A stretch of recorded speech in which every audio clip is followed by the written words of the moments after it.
Oh, we're just gonna roll with this. I don't know. I feel like literally anything else would probably got me a copyright strike moment. Which if you've seen my video, I believe that was published yesterday. You'll know I do not want to experience that again. Let's go.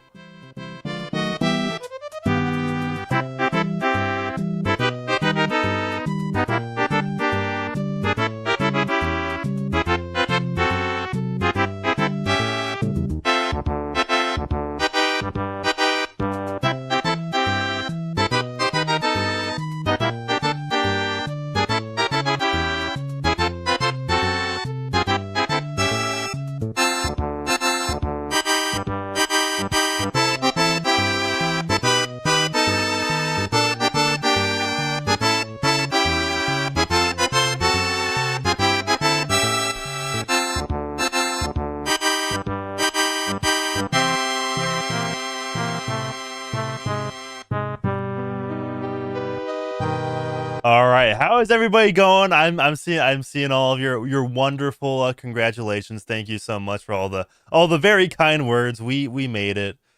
I was yeah, I was we made it to 20K. I was kind of hoping to get to 20K like before the end of 2025, but to be fair, I wasn't really uploading too much in December, which I know, right? Normally like January is the day to kind of skip on uploading.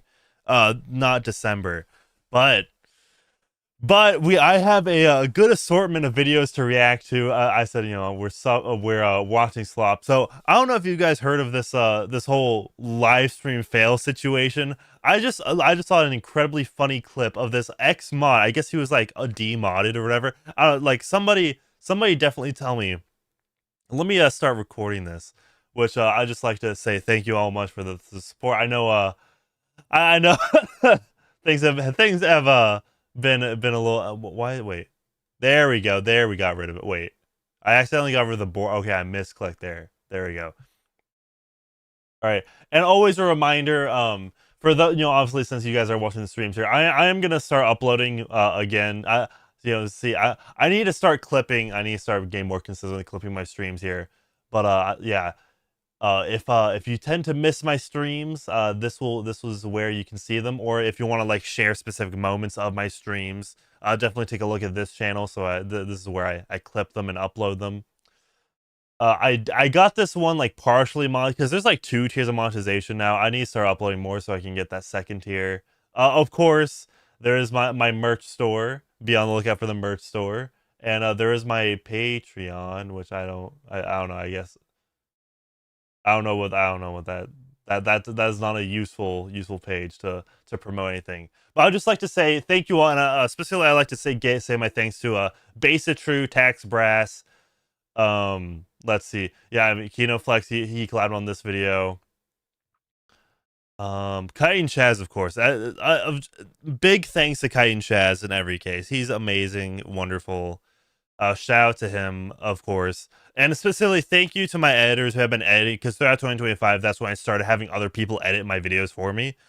So I'd just like to say thank you specifically to Dr. Cafelo, who he started editing roughly in around, I think this might have been his first, no, this was his first video. So yeah, 6 months ago. He's now doing his own thing on his own channel, so definitely go check him out. And also thank you to Stellar, who recently joined the team. And also thank you to Hydro XD, who joined around in October. And I think he's definitely brought out some of the best videos and brought out the best in he brought out the best in my audio. And also thanks to anybody who's ever done art for me. There's plenty, but I just like to say thank you all so much. And I really wouldn't be here without them, with all the support. Dude, I find it's so crazy how the I Hate Indie Games video, it's at 63K views. That's crazy. That's crazy work right there. Like it's on like the upper echelon of my videos now, which I was not expecting. Because at first it was doing like very mid, but then it just kept going. This is peak rate, dude. Peak rage. I completely stand by everything I said when it comes to A Hollow Knight Silk Song, by the way. Like, and by the way, Hollow Knight Silk. I have it on my Twitter. Let me check my Twitter real quick. But by the way, make sure you follow me on Twitter at ManicUCW. I've been doing pretty good. Shout out. By the way, I don't know. Put a 1 in chat. Put a 1 in chat if you think I ever if you like found me from Twitter. Actually, I can just. I need to add to this milestones counter now, because now I'm at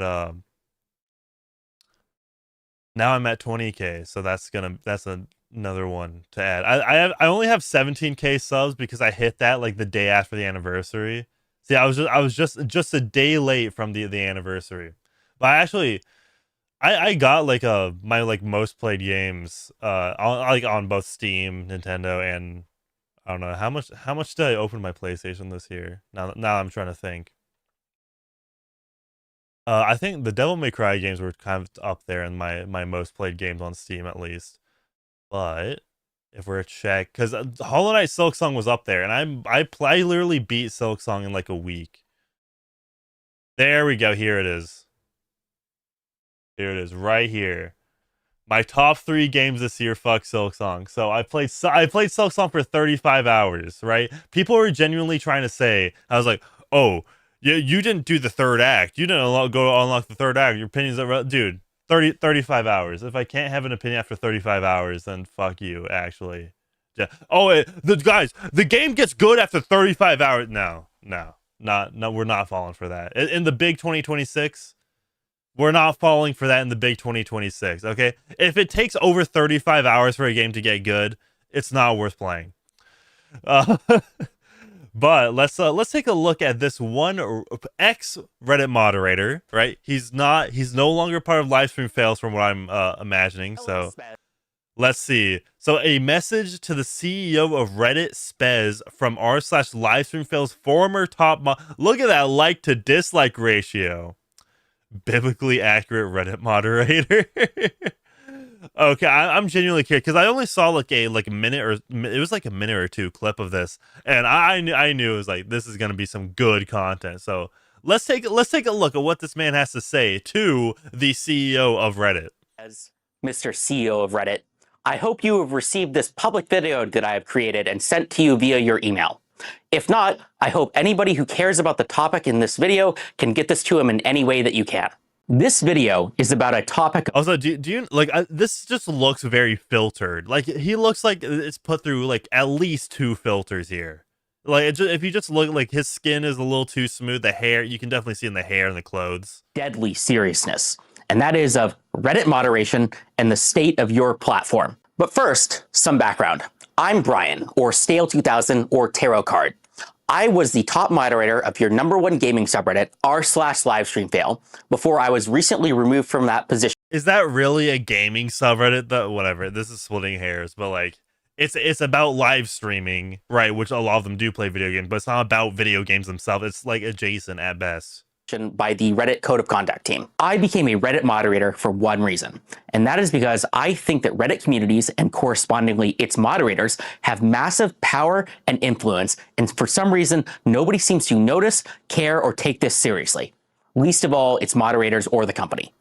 In this video, I will go over why I believe this, and I will also talk about a code of conduct moderation action that was taken against me due to good faith mistakes that I believe were caused by a clear lack of direct material support that the company gives its moderators. I will end the video by talking about what you, Spez, can do to fix this problem, as well as what I and other communities can do in case Reddit does not solve this very serious mismanagement problem regarding the lack of support that is given to moderators. First, I will go over the code of conduct action and why I was removed as the top moderator of r/Livestreamfail. This sounds like stupid internet drama, I know, but I'm going to talk. I bet it's gonna sound like stupid internet drama. And Paris, would you go bald if you had a hairline like him?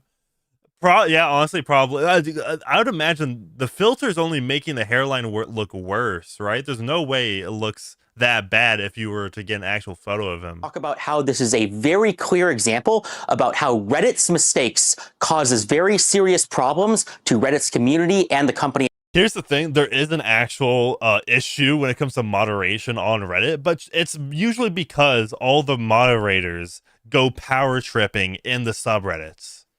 I highly doubt he's going to be talking about that. As a whole. Here's what happened. There was an announcement related to a live stream related game show called $1 Million Fan.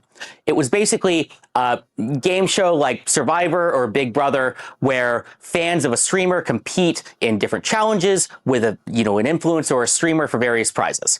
The kicker here is that there was a grand prize of $20 million, supposedly. This was supposedly going to be aired on Amazon Prime, and it was also confirmed to be including a couple of mid-sized and large streamers like Alexandra and Andrea Botez, Extra Emily, Canute, and a few others. Additionally, the opportunity was supposedly brought to these streamers by a company called Mythic Talent, which is a well-respected streamer agency that represents hundreds of live streamers. I heard about the game show a few hours after it got announced by a couple major live streamers. It sounded like the perfect type of content for a live stream fail. I mean, reality TV, game show, live streaming, gaming, that's perfect for LSF, which is about fun, crazy content about kind of live streaming gamers. So when I heard about this, I was very excited. I immediately reached out to the organizers to see if we could set up some sort of a collaboration. This collaboration would just be to get cool content on the subreddit. No, financial incentives, no moderators being paid, basically none of anything like that, just fun, cool stuff for the community. The live stream fails is about like clips that look unflattering to the live streamers. I don't think you're really extending even just by that. The subreddit. For collaborations, the first obvious thing that came to mind was how do we get their content on the subreddit? Either some super fans or some editors could literally just put the fries in the bag, right? People browsing that subreddit literally just want funny live stream clips. That's it. That's literally it. Clip some cool hype moment from the show and then post it to the subreddit. But I also had a stretch goal, and that was, what if LSF could be part of the show in some way? I don't know, there could be like a LSF themed best clip contest. Like contestants compete in one of the kind of small challenges, they make the best clip, and then somebody kind of wins a prize at the end. It was a stretch goal though. So I reached out to the organizers, and to my surprise, they immediately understood what LSF was, what power it had, and they even agreed to the stretch goal of like the cool competition to have in the actual show. From my perspective, this felt like one of the coolest things that a subreddit has ever done. I mean, being in a freaking reality TV show in a topic that's directly related to the subreddit, how awesome. And then, maybe I could leverage this to get even more opportunities either for our subreddit or for other subreddits across the entire platform. That's how I felt, at least. It's not that deep. Just put the fries in the bag. And that's clearly not how it worked out. After they agreed to kind of a couple of these kind of requests that I had in my stretch goal, they immediately started moving very quickly. We wrote up an announcement and they wanted this out within like 24 hours. So we quickly worked to make an announcement together, and I posted it the next day. When I posted it, everybody in the comment section immediately yelled, scam, scam, scam, scam, scam. This initially didn't actually worry me because no matter what we do, people call it a scam. I mean, I've done AMAs with the Twitch CEO. People called that a scam. And I was also thinking like multiple major live streamers were involved. Mythic Talent was involved. Surely they had done their due diligence, right? Additionally, the thing that people were the most skeptical about was the $20 million grand prize. This initially confused me as well, but once I heard that, Amazon Prime was allegedly involved, my initial concerns were assuaded. I mean, think about it. Amazon Prime has spent lots of money on tons of shows, and, I didn't necessarily think that the show was worth $20 million, but, that doesn't mean that Amazon Prime wouldn't fund it. This is the lamest fucking drama ever. When does this get good? Where's the timestamps here? And, if LSF was involved... Dude got fired while being unemployed. Maybe my involvement alone could make the $20 million kind of investment worth it. Who knows? At least that's what I thought. Now, here comes the next part of the story when things get a little crazy. The next day, a major live streamer who was involved in the show, Extra Emily, said on her stream that she kind of saw all of these comments about people calling it a scam, and they even saw that LSF was involved, and this was apparently unacceptable to her, so much so that she was considering kind of dropping out of the show or kind of looking into seeing if kind of the whole thing was a scam or not. After seeing this, I brought the concerns to the organizers, and the organizers told me that they were currently in talks with the agents to resolve this, and they told me in no uncertain terms that the show was not canceled and was still going on. So, me being somebody who didn't really have a lot of, information into the situation, and me, trusting these high-powered agents who represent these multi-million-dollar kind of celebrities, I trusted that they would kind of get to the bottom of this and kind of resolve these. I have a suspicion that he's using a lot of word salad to obfuscate, to hide what exactly he did, right? To make the impact much less. Concerns quickly. During this time period, I saw and deleted a lot of unsubstantiated claims about the show and the mod team. There were accusations that I knew to be untrue, such that, the mod team had accepted bribes or, had some sort of financial involvement with the show. And I knew that they were not true because I was the one who had this idea the entire time, from start to finish. This happened a couple days. And what I can tell you, for those who, may not believe that for most moderators, I'm a highly paid software engineer working in San Francisco. I do not need to take a couple $1,000 bribes from, random internet scams. Okay. I was doing this okay, because buddy. I legitimately, care about the subreddit, and that's why I spend my time on it. I thought it'd be kind of cool events for the sub. I'm talking about this and kind of the deleted I'm just like, he has a little glow around him too. Why is he doing it like this? This is apparently some big. Is this what happens when you're in a Zoom meeting and you want to like stand out and look cool, right? Oh, I got a highlight. It's like, is this what you get in the like Zoom battle pass? Is this what you can unlock there? No in the Reddit TOS or something, or maybe it's like an unspoken rule where if you're involved in some sort of promotion and it ends up not working out or it ends up being a scam or something, if you have deleted comments that have accused it of being a scam, well that, shows a cover up or some way. It shows malice or bad faith or something. So that's why I'm kind of talking about this, is because this was specifically a reason that was brought up regarding why I was kicked out as a mod on a live stream fail. And finally, I want to end this part of the story by talking about how Moist Critical made a video critical of the situation. And then about 30 minutes after this kind of video got released, I got reached out by the organizers of the events and told that 5 live streamers in the event had dropped out and that therefore the event was canceled and I should take down the post. In this video that Moist Critical had that was critical of the event, Moist Critical brought up points about how an image on the marketing page was AI generated, or that the domain name was registered in Iceland, or that basically just the whole thing, it smelled bad. That's what he did. He did this motion and he said it smelled bad. But beyond that, it doesn't seem like he did much research. I don't think that he reached out to any of the organizers. He certainly didn't reach out to me. And I mean, I don't know if he reached out to Mythic Talent or any of the streamers. Now I want to stop people here because this is very important. And I think this is something that not a lot of people might have noticed. And that important point is that nothing in this situation has yet to be definitively proven as a scam. I repeat, there is no definitive, at least public information yet, that anything fraudulent, malicious, or illegal has happened in the situation. The only confirmed things that we have right now is that I guess there was a website, looked a little weird, there was some bad publicity, everybody called it a scam, and then a bunch of streamers dropped out, and then the event got canceled, and everybody got refunded. None of this is illegal, none of this is proved to be a scam, at least yet. Maybe I'll eat these words. And yes, in retrospect, there are certainly some things which we could call yellow flags or even red flags. But that being said, I don't want people to go into this thinking that... I mean, if your actions, regardless of if it's a scam or not, if your actions are building up distrust in your own community that you're moderating over, I don't think that's a good. That's probably not a good idea. Exactly. was some proven malfeasance or something, when there really is a possibility that a lot of this could have just been kind of bad organization and things just fell through. Just because something's a bad idea, just because something is misorganized, that doesn't mean that anything illegal happened.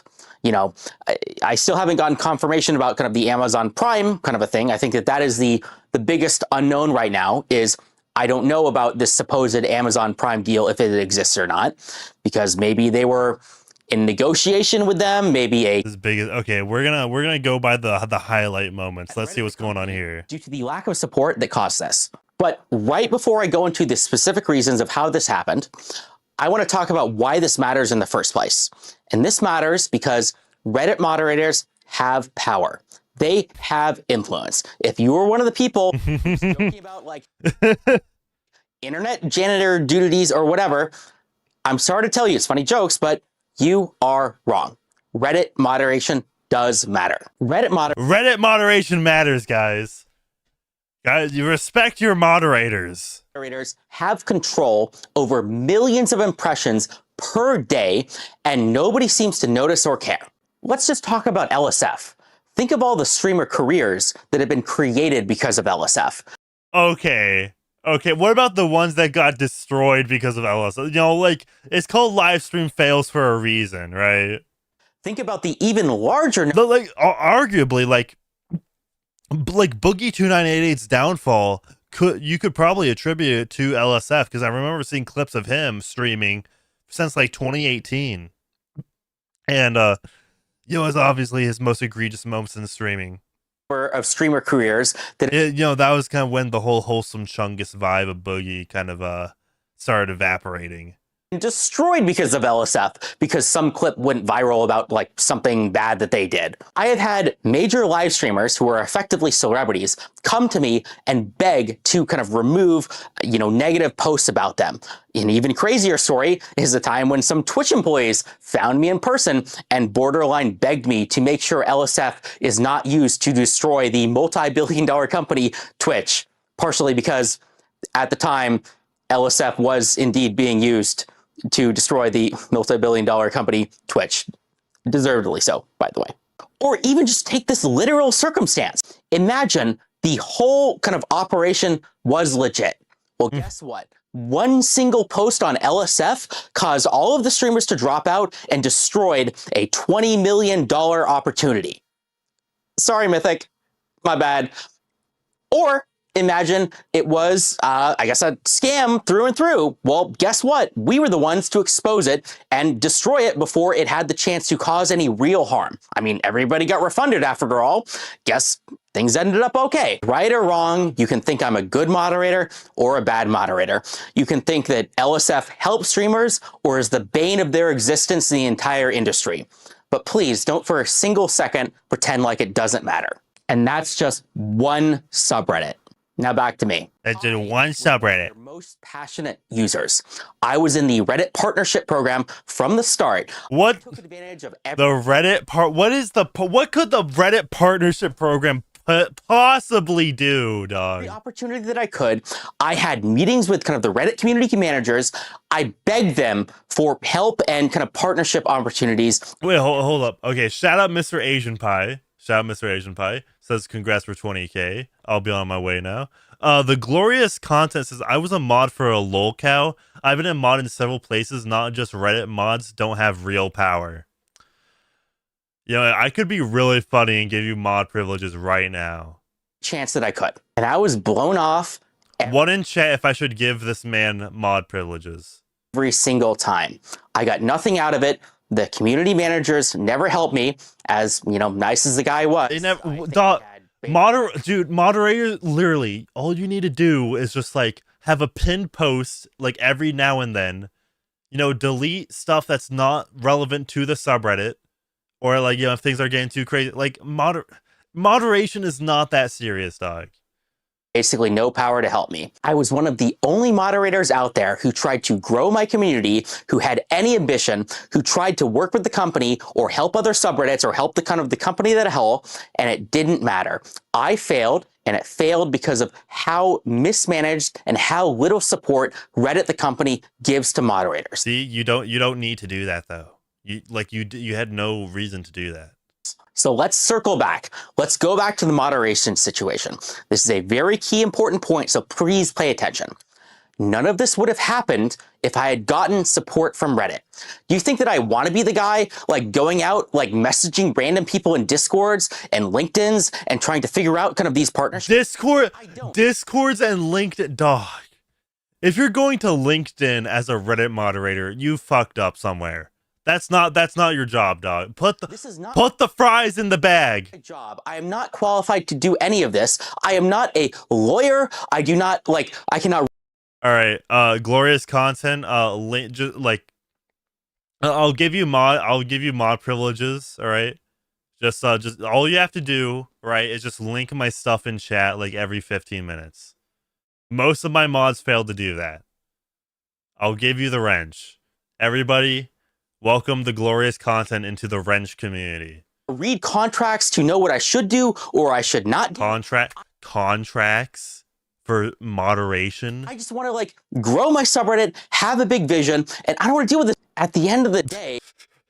He had to cut himself off because he was getting too flustered. Okay, now this is getting good. See, normally, you know, for these subreddits and these communities, it's like a bottom up process. The moderators are just there to keep people in line. Why the fuck is shit getting deleted already?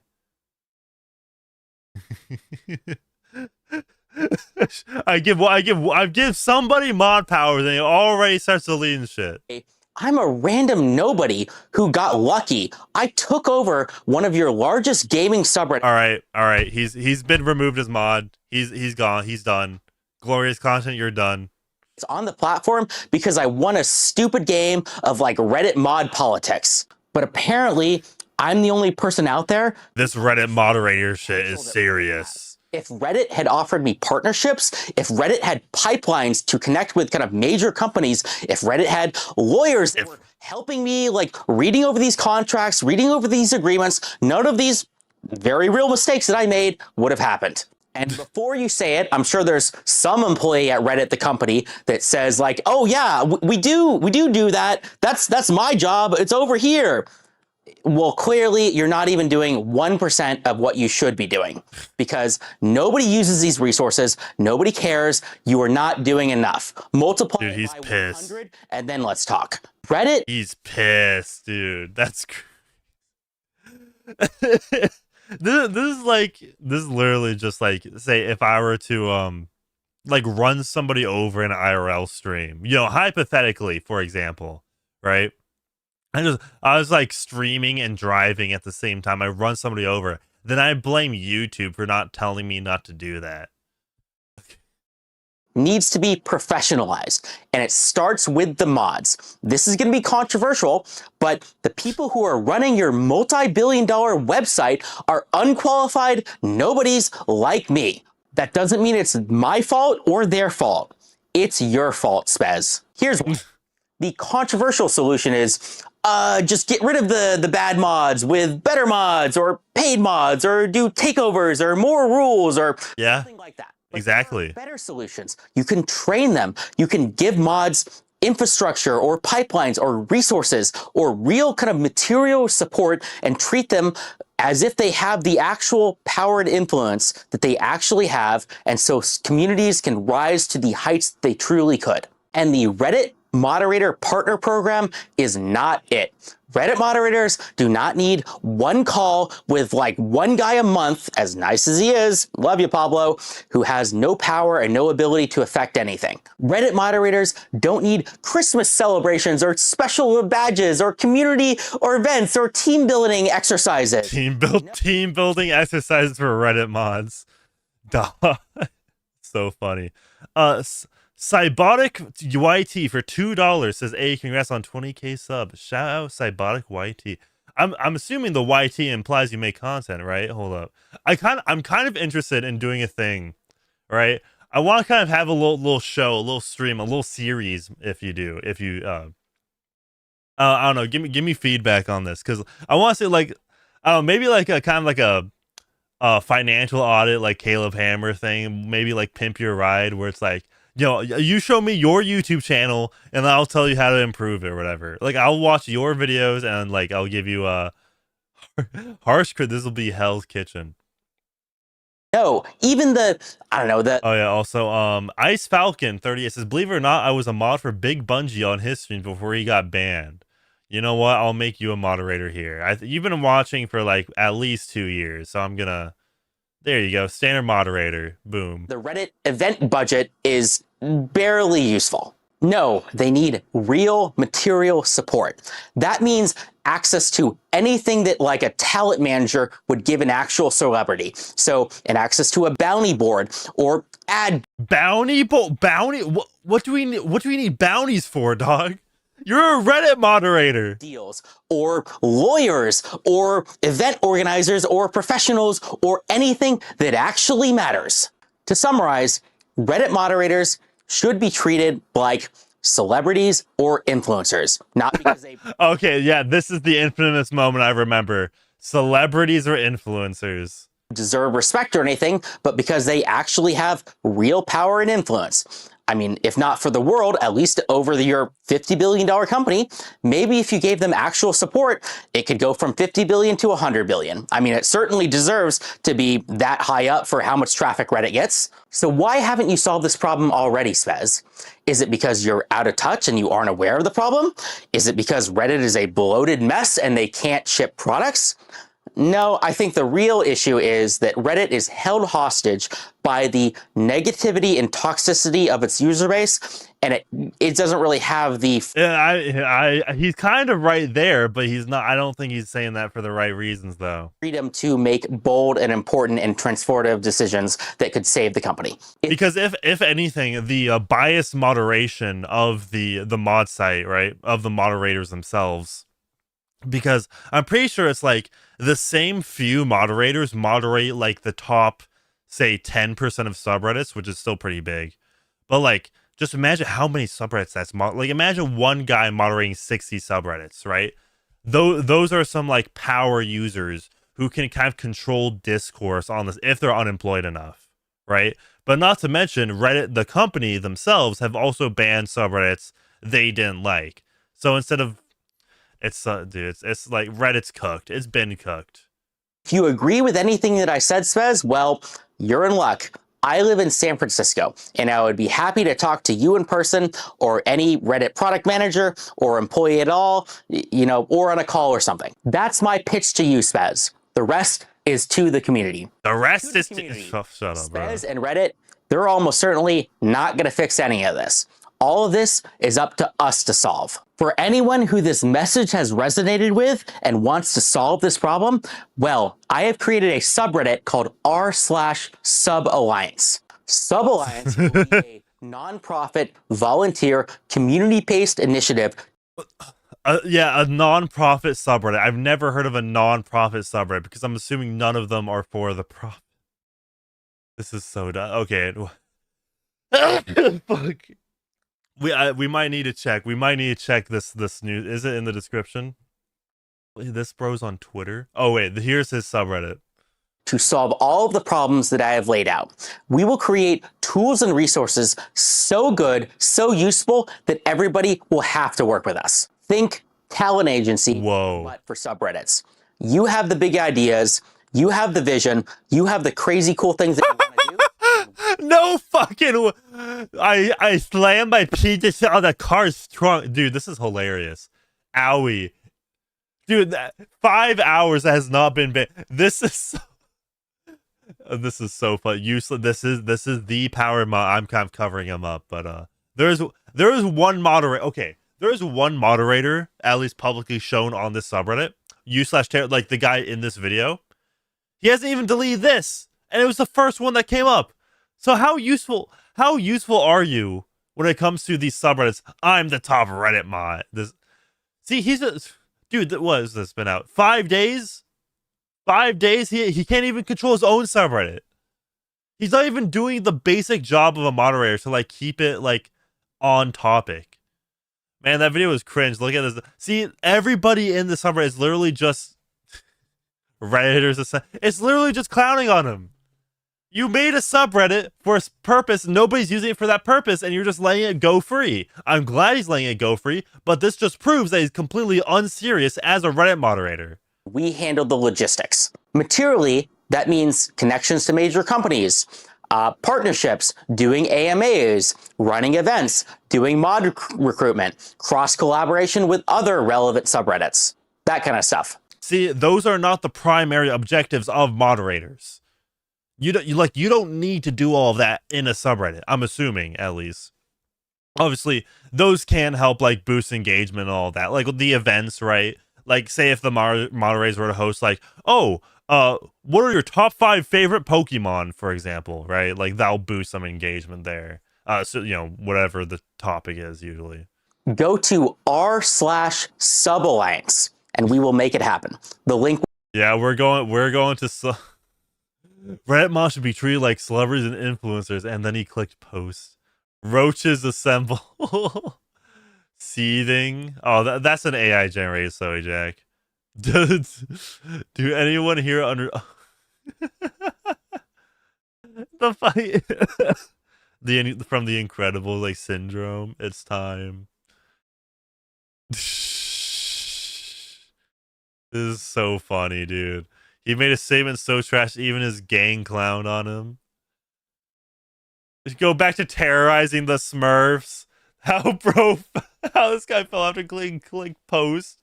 Dude, this photo does go hard though. Unfortunately, his arms are like weirdly skinny.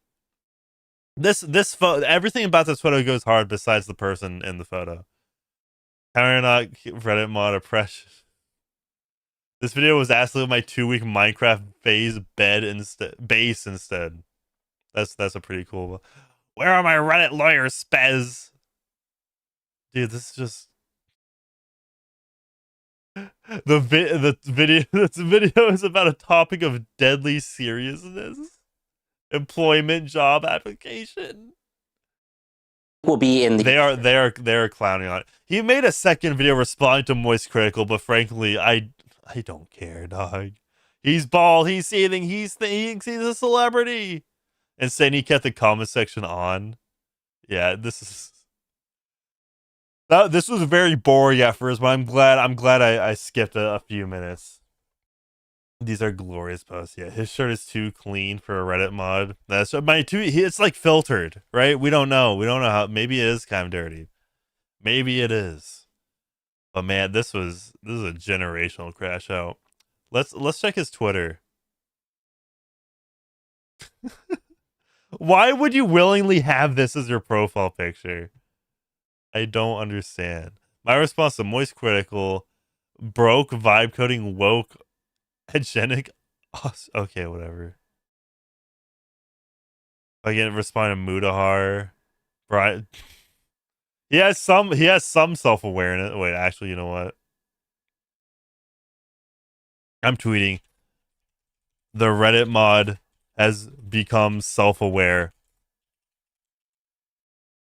Speaking of Reddit mod, all right, whoever I newly have as a Reddit mod, link my Twitter in the chat. But let's. Oh man, this is such a shit video, dude. It was so ass. He has like over 200,000 views on that. Not even 10K subs. Just give up. Just give up. They're only here to clown on him. All right. Oh man. Somebody said the last Reddit bender. That's good. That's so good. I actually have a whole docket of videos that we're gonna be watching. I made sure to kind of gather these beforehand, so I have a very nice. See, this is gonna be most of what we're watching. If it actually loads. I got my food all set up and made, and what video should I waste my life watching? Ooh, the downfall of Eddie Plays, man. I don't even know who that is, but we're watching it. YouTubers making videos about the most irrelevant stuff. Also known as Eddie Plays, but this. I was about to say that's me, but considering this guy's like a criminal Was the peak of his. and Minecraft players, am I right, guys? He said this. Make an anvil. Is this completely unmodded? Is this what Minecraft looks like now? Like I don't even know what block. Many such case. I don't know what YouTuber would this perfectly describe. I'm trying to think like, oh yeah, like, you know, got into superheated drama but still kind of exists for some reason. Like, but Unk still got it. Let's see. Okay, all right, chat. All right, chat. I'm gonna let you decide what the next video is. Right? What are we gonna react to? I can't play video games anymore, or the playlistification of music. Right? Both, I'm assuming. I haven't pre-watched either of these. Right? Put a 1 in chat if you want to watch a I can't play video games anymore, or 2, you want the playlistification of music.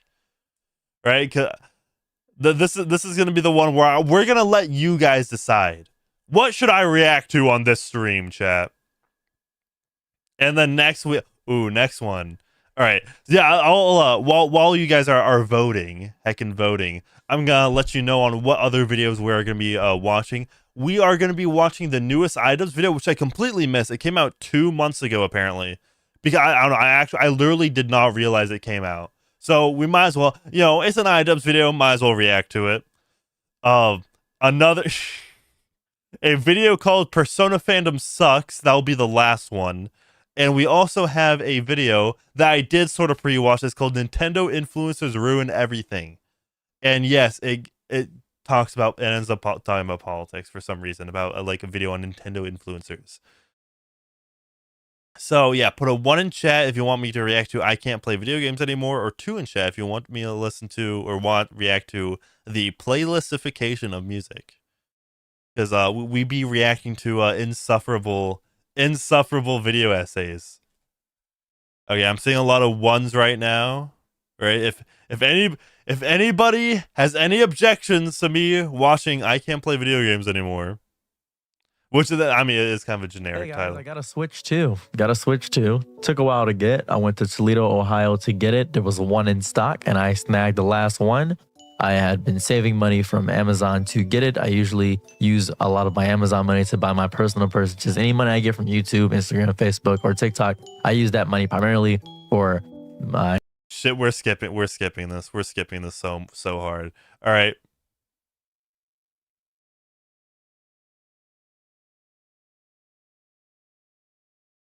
I genuinely did not pre-watch this. I was expecting this to be a little more highly. We're not watching this shit, dude. Hi, Squirt. Today I want All right, we're watching this shit. to tell you a story. So it's 2023, the hype for Zelda Tears of the Kingdom is through the roof, and it's a very exciting time for a certain Remember Tears of the Kingdom? Nintendo fan. Let's call them Bi-Curious George. Bi-Curious George is fresh out of college and working a shitty teaching job after moving to the most expensive city on Earth. What is this avatar, dog? Black lipstick on a monkey, bisexual earrings, bisexual mystery block. I put the bi in bitch. I wonder what is trying to be conveyed by all this iconography. They're completely broke, sober, and kinda ugly, so nightlife in the big city primarily consists of coming home and consuming as much Tears of the Kingdom related content as possible. Consuming content, watching video gamers give their opinions on shit. Almost every day, Nintendo influencers are publishing videos about the game's art book, file size, $70 price tag, as well as reports of almost half of the... Yeah, don't you love those videos like talking about like pre-release content? Is like, how do I stretch out a like, you know, a file size of a video game to be 10 minutes? Or I guess 8 minutes nowadays. Content in the game being completely absent for marketing and left as a surprise upon release. And Bi-Curious George just eats this shit up, okay? There's even this one Australian fellow who makes an unboxing video about the then unreleased Zelda-themed Switch OLED. And I saw the Switch OLED and I soy jacked. Bi-Curious George is like, oh, this dude is so cool. He's got bead bracelets and a room full of video games and a bunch of fucking hair all over his face. the wall of virginity behind him just by him being a married man. Meanwhile, Bi-Curious George has been sleeping in their friend's kitchen for 10 months and can only grow facial hair on their monkey ass.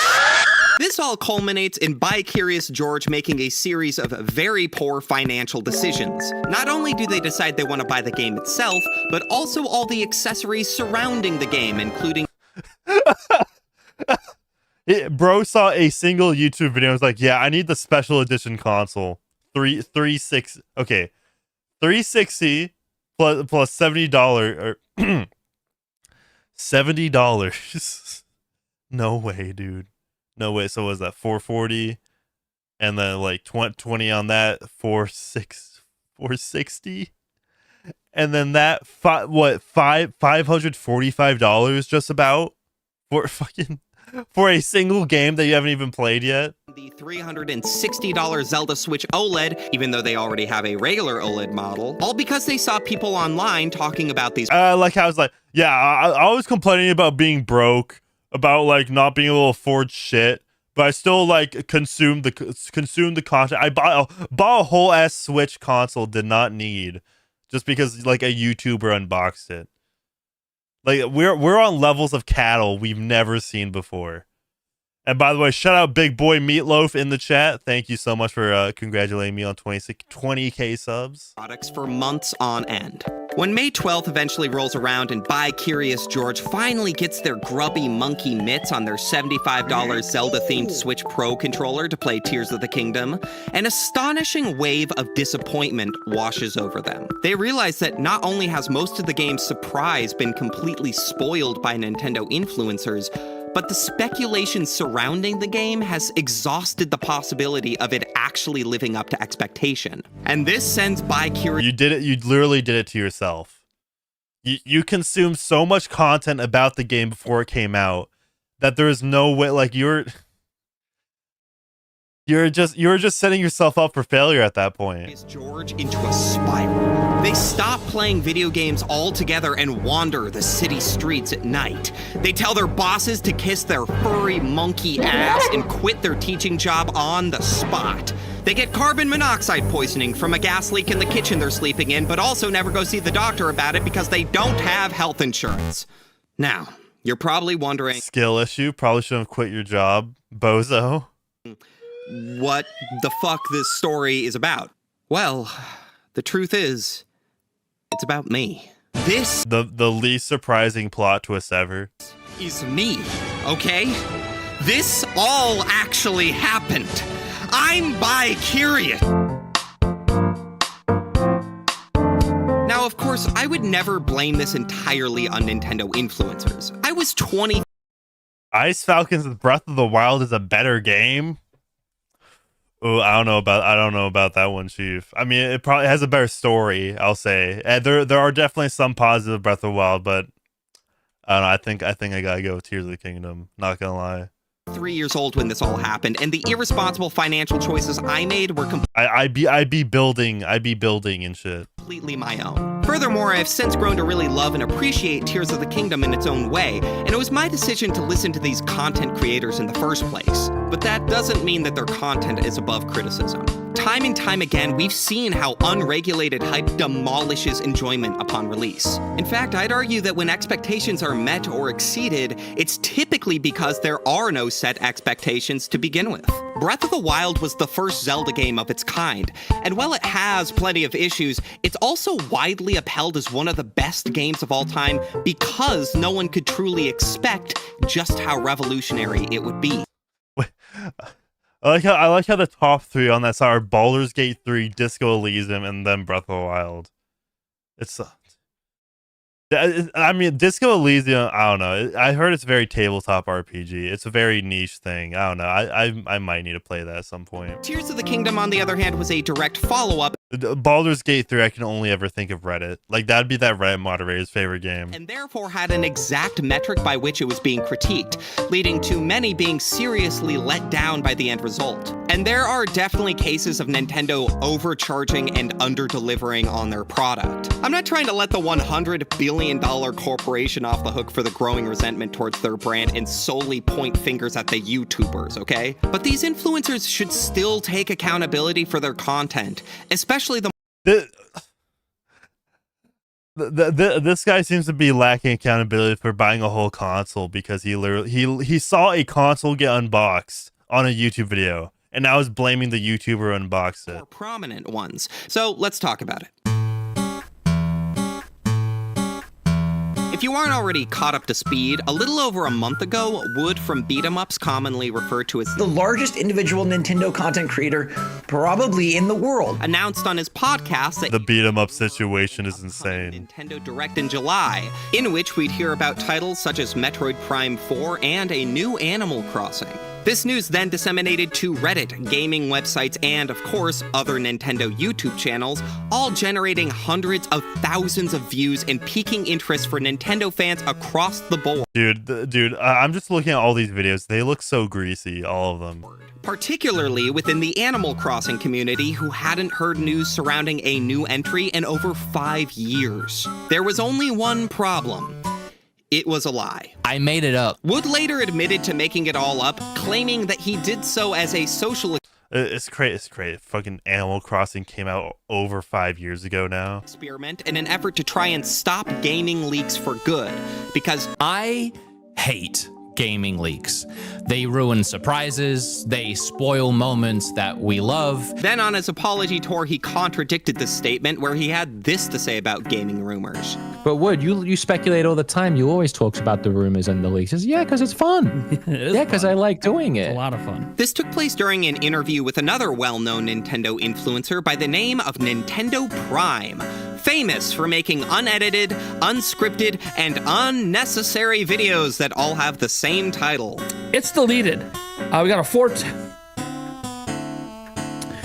And here we are, and sure enough, it's deleted. With this quote-unquote experiment, Wood Well, I can almost appreciate just the brazenness of how sloppy it is. directly implicated channels like Nintendo Prime of perpetuating this vicious cycle of misinformation and ruined surprises. We live in a culture of constant Nintendo Direct rumors, manufactured excitement, and clickbait YouTube titles. Which I actually agree with. This was especially egregious during the pandemic when every other day there was apparently some new bombshell lead on the often rumored Switch Pro, which turns out didn't even exist. A few years later, these channels also played a pivotal role in leaking every last detail about the Switch 2 before it was even revealed. But Wood's approach to solve I mean, to be fair, I don't think anybody really expecting like the Switch 2 to be that different, right? It is more of the same. Like the only like surprise was the mouse mode for the Joy-Cons, really, I would say.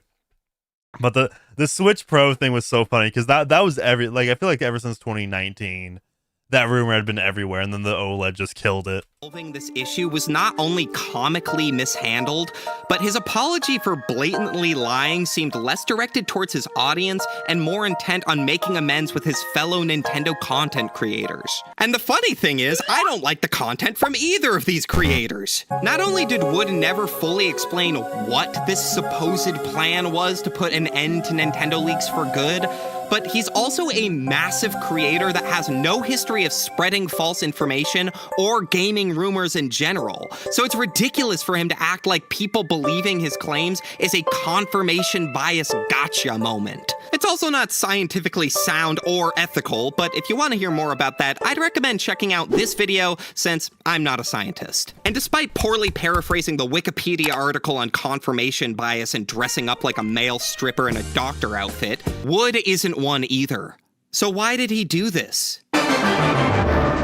Say what you will about real gaming journalists, but if you actually want to stay up to date with legitimate rumors and leaks, there are plenty of channels out there that are far more diligent in sorting through the bullshit, presenting you with the real news stories, and not wasting your time while doing so. 20 minute 20-minute video on just bullshit. He's just yapping at that point. On the other hand, these kind of Nintendo influencers have to make a full-length video every single day and convince their audience that that video features huge, unmissable gaming news, even if it's just a completely unsubstantiated rumor that they heard from Reddit. We got to I mean, that is kind of just YouTube at this point. Like, they need to keep you watching, and then these YouTubers need to keep you watching for long. Like, they need to just like string you along. Like, here's your reason. They need a reason to get people to watch their videos and to stay watching.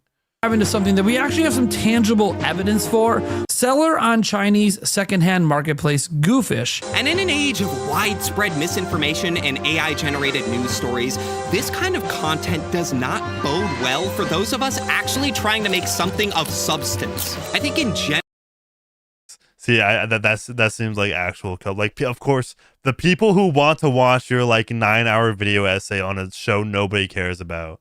Not the same people that are gonna just want to, like, you know, consume some slop and then move on. in general, I would just have more respect for this kind of gaming journalism if it wasn't so cowardly. Nintendo Prime likes to speak on how discussing video game Cowardly. Okay, buddy. news and rumors acts as a kind of escapism from everything else that's going on in the world. Compared to all the other things going on in the world that can just really drag you down.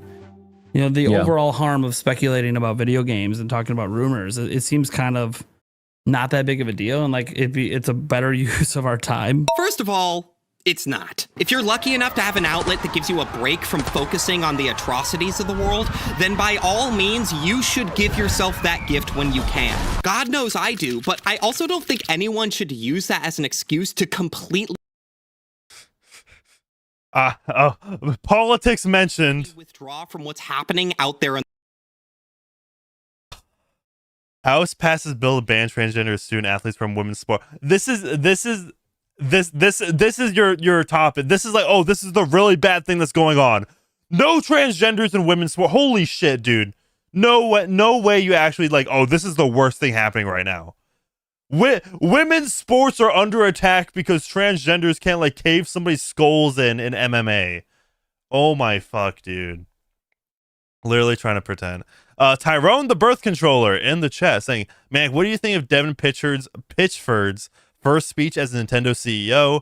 Since it's somewhat related but a bit off top. I'm serious, someone at like that New York Game Awards thing. I think like people are trying to say it's like, oh, it's what I think it's really just like a corporate, you know, kind of corporate speak, right? Where it says like it's using a lot of words, but it's saying a whole lot of nothing.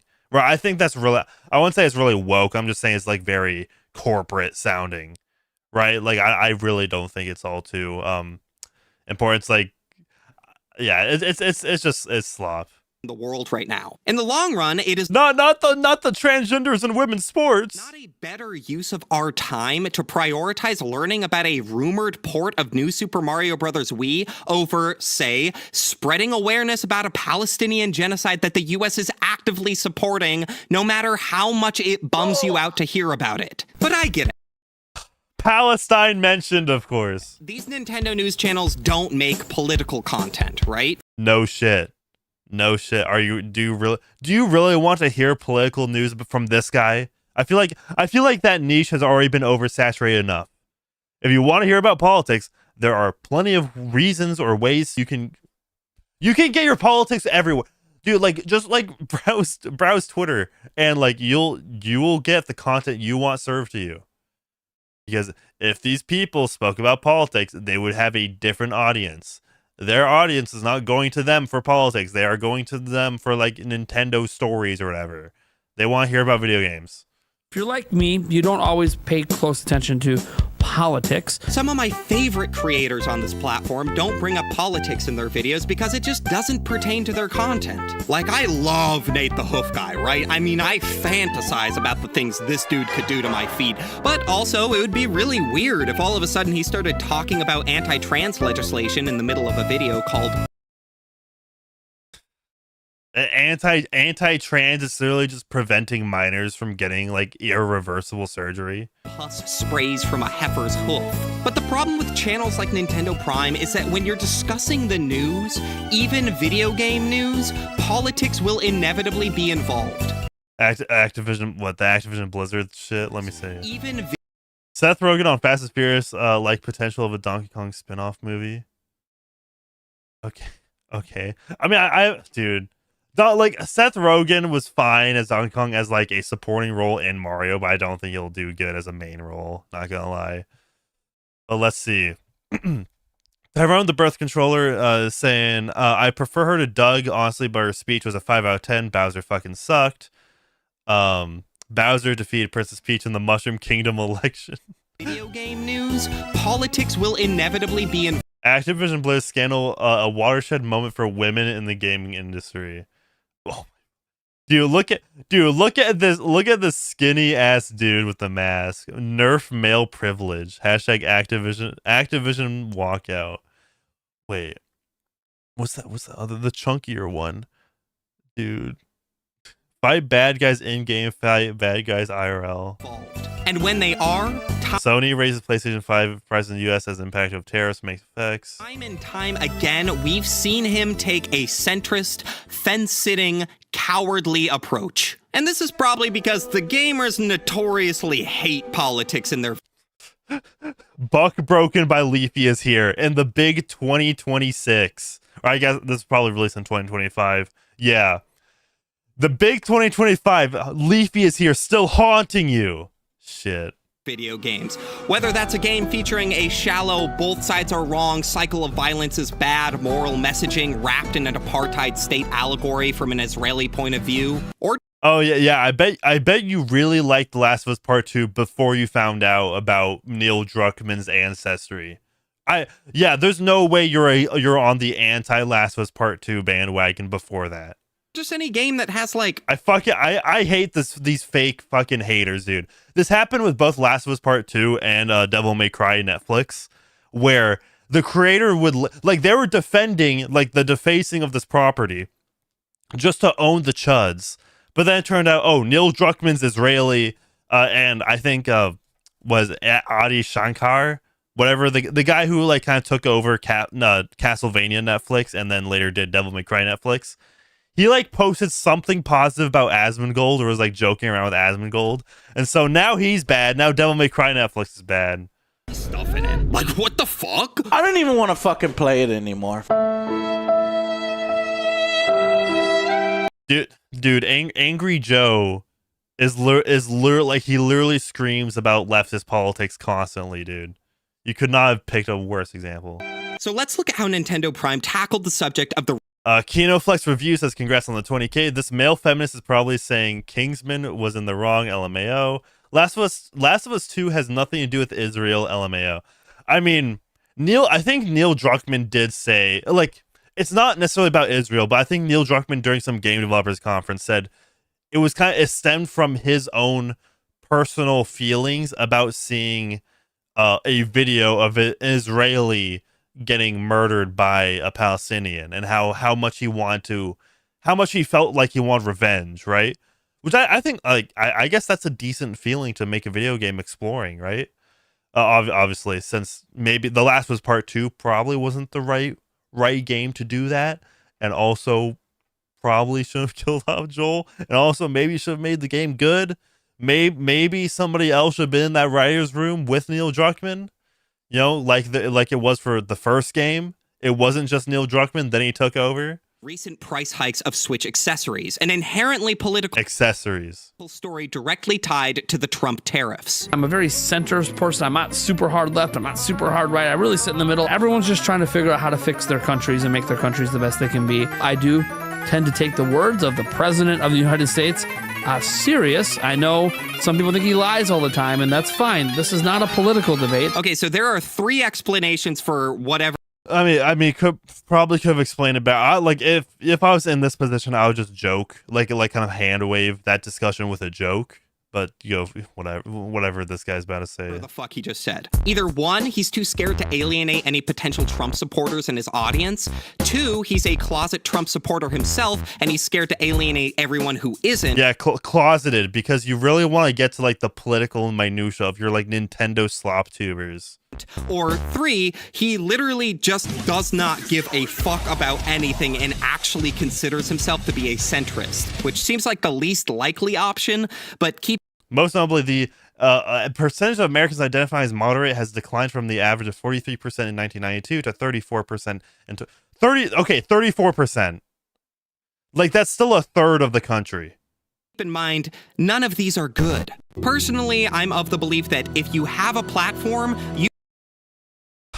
Sabrina Carpenter, yeah, you're really using your platform. None of these are good. Wait, let's see. Reflecting on the color of my skin. Of course, it came out in fucking 2020. The belief. Fucking Mark S. Brownlee. Fucking look at the top of that description there. Neil deGrasse Tyson's post. Fuck, dude. Reddit incarnate. Fuck. Please join me in supporting the National Immigration Law Center. Fuck you. Have a platform, you should help raise awareness. Oh, yeah. How did Rachel Zegler's activism affect her bottom line, right? Yeah, she's not going to be working for Disney anytime soon. She's been thrown under the bus. Right? I mean, watch my video on the Rachel Zegler Snow White drama. But dude, she literally like responded to her own trailer saying free Palestine. She was linking activism to the marketing material of the movie she was starring in. Right? Like, that's you're using the most brain dead examples here. For something as catastrophic and on January 22nd, 2024, Sims raised money for the Palestinian Children's Relief Fund through their Twitch account. She raised prevalent as, say, a genocide, even if it doesn't specifically pertain to the content you specialize in. But I also understand that people need to consume content that provides them with a sense of escapism from the horrors of the world. You know what's good for that? Playing video games, watching an hour-long analysis. But besides, The Last of Us Part 2, like, this person was literally talking about gamers hate politics in their video games, and like insinuating like, oh yeah, we need political video games, right? Like politics, real life shit in video games should be inserted. But now it's like, oh, you might as well just play video games. You want to escape shit. Of your favorite game on YouTube, taking a goddamn walk. This is not good escapism. Taking a walk is good escapism. You will. If you live in San Francisco, you will shit. Dude, I remember I saw like this apartment that in the same window had a trans flag and a Palestine flag. Same exact window. I'm like, how do you square that circle? This is excessively KinoFlex review says Spec Ops: The Line covered politics well. I'm willing to bet that's probably true. Drawn. I don't know. I should play that at some point. I have a backlog. I'm actually currently going through Zelda Echoes of Wisdom, which is the 2D Zelda game released in 2024. That is a really good. As far I'm most of the way through it so far. That is a really good fucking game, dude. Like, dare I say rivals Tears of the Kingdom. Let's see. Nintendo Prime Game Explain. Which, by the way, does anybody remember how Game Explain was doing like shameless promoting Joe Biden during the 2020 election, like using a cringe analogy of like, Mario is like Joe Biden and Donald Trump is like Wario. It's literally like the read another book shit. Gaming news without artistic intent. Wait, let's see. What are the views of each of these videos? Is excessive. Okay, so I'm assuming Nintendo Prime actually made more money considering it's a longer video, even though it has like 4K less views, because like the mid-roll ads and all that. And also Game Explain is definitely on the decline because they've alienated a lot of their audience. Like when it comes to like politics, they've like kind of laid off a bunch of people. There's all sorts of drama going on with Game Explain. Like Game Explain has peaked. Drawn out gaming news without artistic intent and without a backbone. See, here's the thing. You can just consume your gaming news through Twitter. Look, I know these channels aren't going anywhere because at the end of the day, they're making a living off this content. But I really do believe that the content they make is not only creating false expectations and leading to more disappointment for their followers, but also inspiring their audience to have unconditional brand loyalty to a $100 billion corporation that... Wait, okay. You could literally see in that graph the stock was dropping. Brand loyalty to a one. So Luigi is Kamala Harris. But you can the stock has dropped. Was this market capitalization? Okay. Yeah, so over $1 billion. I mean, Nintendo stock isn't that expensive. Did this ever talk about Joe Biden's Animal Crossing town to promote his 2020 campaign? I remember that. Did Nintendo kind of ban policies like conveniently right after that? $100 billion corporation that truly does not give a fuck about them. Personally, guys, did you guys hear that corporations don't care about you personally? Okay, like I'd honestly be more concerned if Facebook cared about me personally. Like what is Mark Zuckerberg gonna do with me?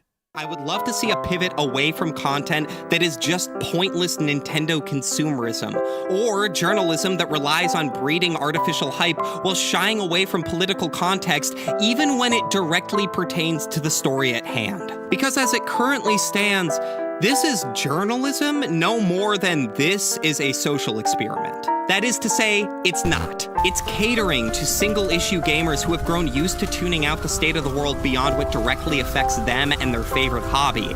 And whether they know it or not, I think it's feeding into a growing resentment against that hobby. It doesn't matter if they tell you to take these rumors and leaks with a grain of salt, because this kind of content creation relies on getting your hopes up enough for you to click on their videos every day. Because when all is said and done, I'm curious. I feel like this is literally just a scorned lover type thing. This is the same thing with like Nintendo, where it's like, oh, you let yourself get your hopes up because of YouTube videos.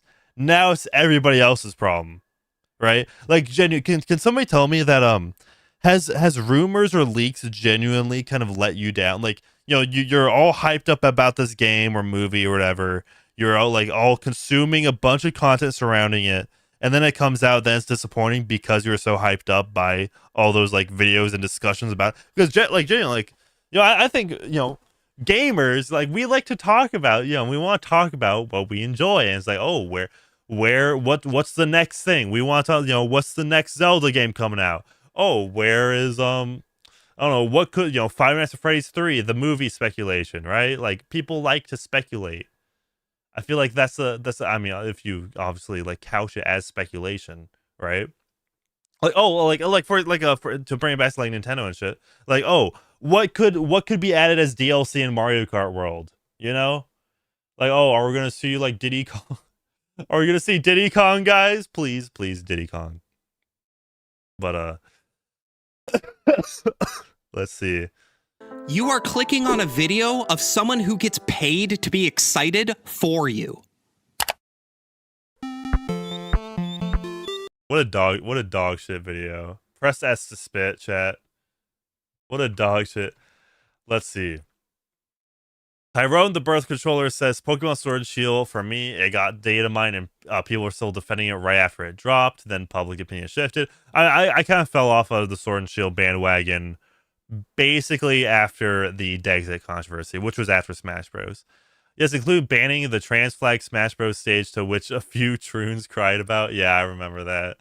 It might have to do with sluggish and slow sales of the Switch 2 if Nintendo stocks had plummeted. I don't know, the graph was I don't know. I've like, obviously, I'll never bet against the market. Like, I'm pretty sure I was about to say Jim Crow. That's not his name. Who's the investor? His name is not Jim Crow. What the fuck is his name? The guy who's like always wrong about investing, but he was right one time. There was one time where he was right about something. But yeah. playing Cranky Kong.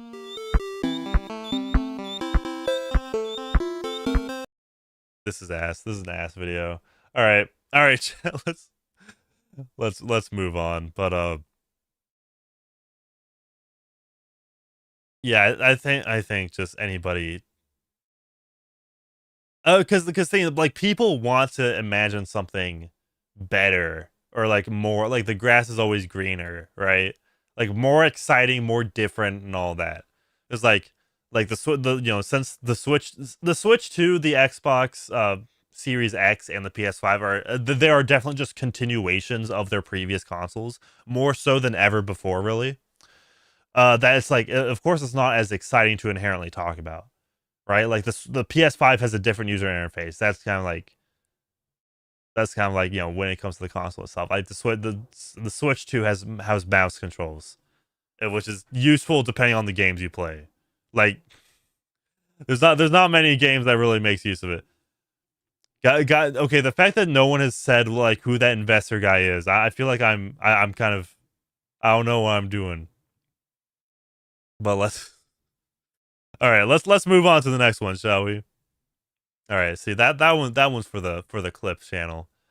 Bro just has to talk about politics. Warning, I might talk about politics. Speaking of which, not an actual new items video. I like how the comments are still from like days ago.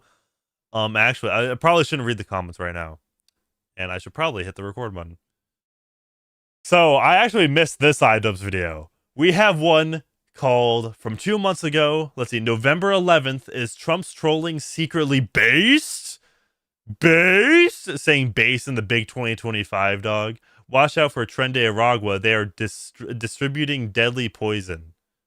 All right, so let's see what iDubbbz have to do with Trump's trolling. Which in the thumbnail, if I take a look at this this thumbnail here, you'll see that the destroy the flood join.ice.gov, which was kind of a meme that caused maximum seething. It was essentially a Halo edit posted by DHS. It was really funny because you got people like the Act Man, completely spurring out about, oh, you're comparing the flood to illegal immigrants. It's like, yeah, we're doing, yeah, we're Spartans. And we're gonna have a little fun. Have nothing else to do, so let's have a little fun, right? And we're gonna have a little fun. And we're gonna have a little fun. Have to have a little fun, don't you? And sort of have a little fun. The President of the United States likes to have a little bit of fun when he's doing it. The President likes to have a little fun every now and then. He likes to share memes. He likes to share videos. I think we're just gonna kill. Dude, why are you starting off your video by like making like Trump look like this like funny grandpa guy? This is such a horrible like aesthetics if you want to portray this as like the bad guy, which you'd like, obviously, like the whole thing about like the blowing up boats and stuff in the background. Into our country. I don't think there's anything gonna get me in heaven. Okay, I really don't. I think I'm not maybe heaven bound. See that was a sign of humility there. I would just like to say, like, what he said there is a sign of humility. This is not a dog shocking section. Do not make any claims that this is a dog shocking section. This is a dog shocking sectional. Hello, everyone. Welcome. Okay, that's kind of funny. That's sort of funny. Back to another episode of the fact that the solo guy green screen there. Never mind, he just disappeared. But that was mildly funny. Killing civilians. Maybe it's both. Maybe civilians. It's fun killing civilians. Now there are no boats. I wonder why. I mean, to be honest, if I were a fisherman, I wouldn't want to go fishing. A lot has happened since the last video I made about political trolling. In fact, in that video, political trolling says that Trump is most likely trolling when it comes to making Canada a 51st state. I think the president is basically trolling Canada. It was an epic troll. But it turns out... Sorry, there's no way Ted Cruz could not be charismatic enough to sell that at all. If you just ask the press secretary in the form of a hot or cold game, you can get a straight answer. I was wondering if you'd indulge me in a quick round of Trump trolling or Trump truthing. Greenland joining America. Definitely Trump truthing. That aged extremely well. Isn't the deal actually going through? I like only heard about it. Like some huge deal breakthrough happened yesterday. Somebody tell me about it in chat. First date. Trump truthing all the way.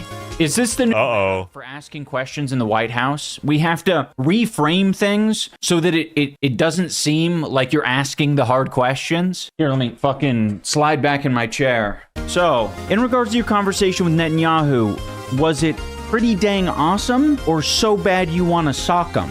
Trump truthing all the way. The main purpose in making this video is I just want to again. Okay, that's the definitive like no, you got the whole squad laughing. No one gives a shit, dude. Highlight the incompatibilities of having serious public policy discussions with epic trolling and how they are not compatible. And with all the trolling and the memes and the obscuring the truth, it's becoming really hard for us. Did he like forget to ask it? Like, why did the whole frame just move to the right? Why is there just black there? Was there supposed to be something added? Memes and the obscuring the truth, it's becoming really hard for us to.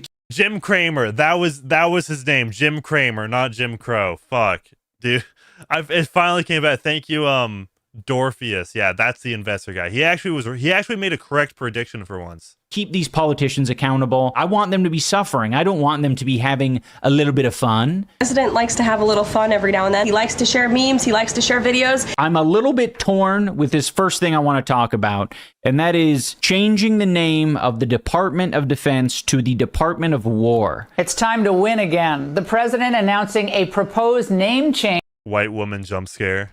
Woke is being replaced by war. I want to give the Trump administration a bunch of flack for being fiscally irresponsible, but I. Yeah. It's only him being physically irresponsible. No other president has ever been physically irresponsible. Can't help but think that this is the perfect representation of the trans plight. I honestly don't think anyone says it better than Trump. The Secretary Hex has beautifully described the name change. Reflects far more. This sounds like a lot of word salad. This is a lot of word salad. Like, how do you go from the Department of War to like being physically irresponsible to trans plight in like 2 sentences? Historic reassertion of our purpose and our identity and our pride. That's when we go with the word war.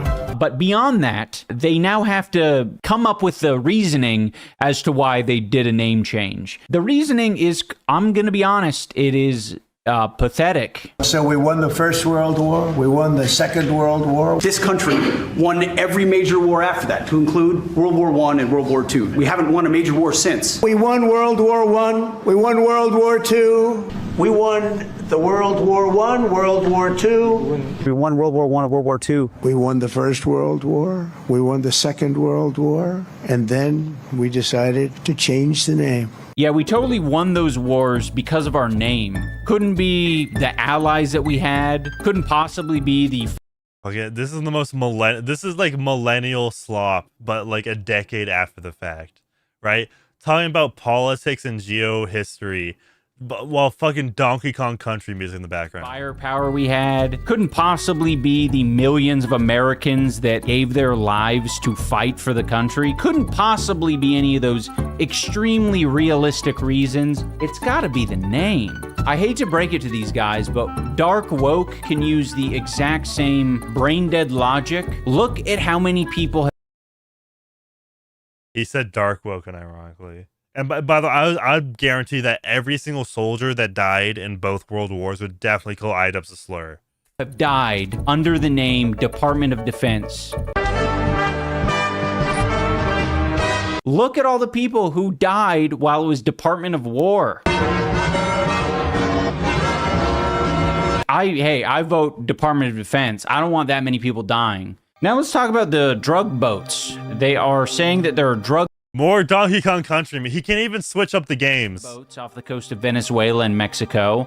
And they're sort of, I don't know, by my estimation, indiscriminately bombing boats. Tell us about this Venezuelan boat that was taken out, and do you plan to provide proof that these were narco-terrorists who were on their way to the U.S.? Well, we have proof. All you have to do is look at the cargo that was like it's spattered all over the ocean. Big bags of cocaine and fentanyl all over the place. Oh, thank you so much for saying that the proof is a 480p video of what could be a bag of cocaine or could be someone's exploded head. It was. Plus, we have recorded evidence that they were leaving. We've recorded them. We're just very careful because we know you people would be after us. We're very careful. Even that phrasing, we know you people would be after us. Yeah. Who's you people? Fucking media. You're not allowed to indiscriminately bomb boats and say, we had a good feeling. We had a really good feeling that. Tyrone, the birth controller, said the other angle here is that you can look at the deaths and realize America shouldn't have entered World War I or World War II. No comment on that. Ice Falcon 38 says, didn't this guy have a charity event and the money didn't go to charity? Yeah, because yeah, Career Clash 2, basically, like, he spent so much on, like, getting fucking Markiplier to show up. And, like, I think Chills, you know, the number 15 guy. It's like, yeah, so much money was gained to, like, these vapid streamer celebrities show up that he couldn't afford. There was zero money raised for charity. There were drugs on it? And General Kane showed me a little while ago the clip, but you could actually see it. But you don't have to see it because we have recorded proof and evidence. I wonder if you could actually see it, or if he's saying that you could see it like you could see MS-13 spelled out on that guy's knuckles that he was deporting. He had MS as clear as you can be, not interpreted. I'd be willing to bet that this guy saw the same fucking video that we saw of a ship getting blown to smithereens. GoldenEye 64. This is the most millennial coded ass video ever. And then the bloodthirsty general came over. I know this from GoldenEye because I have this download on my computer for use in videos. It was like, you see all this white stuff in the water? That's all drugs there. Drugs and illegal criminal bones. I think the most telling part about this question is when Trump decides to ad-lib about the boats and how there were so many boats out there before and now there are no boats. But we have noticed that there are no ships in the ocean anymore. We're seeing that there's like no ships, when the first one we went, there were hundreds of boats. Now there are no boats. I wonder why.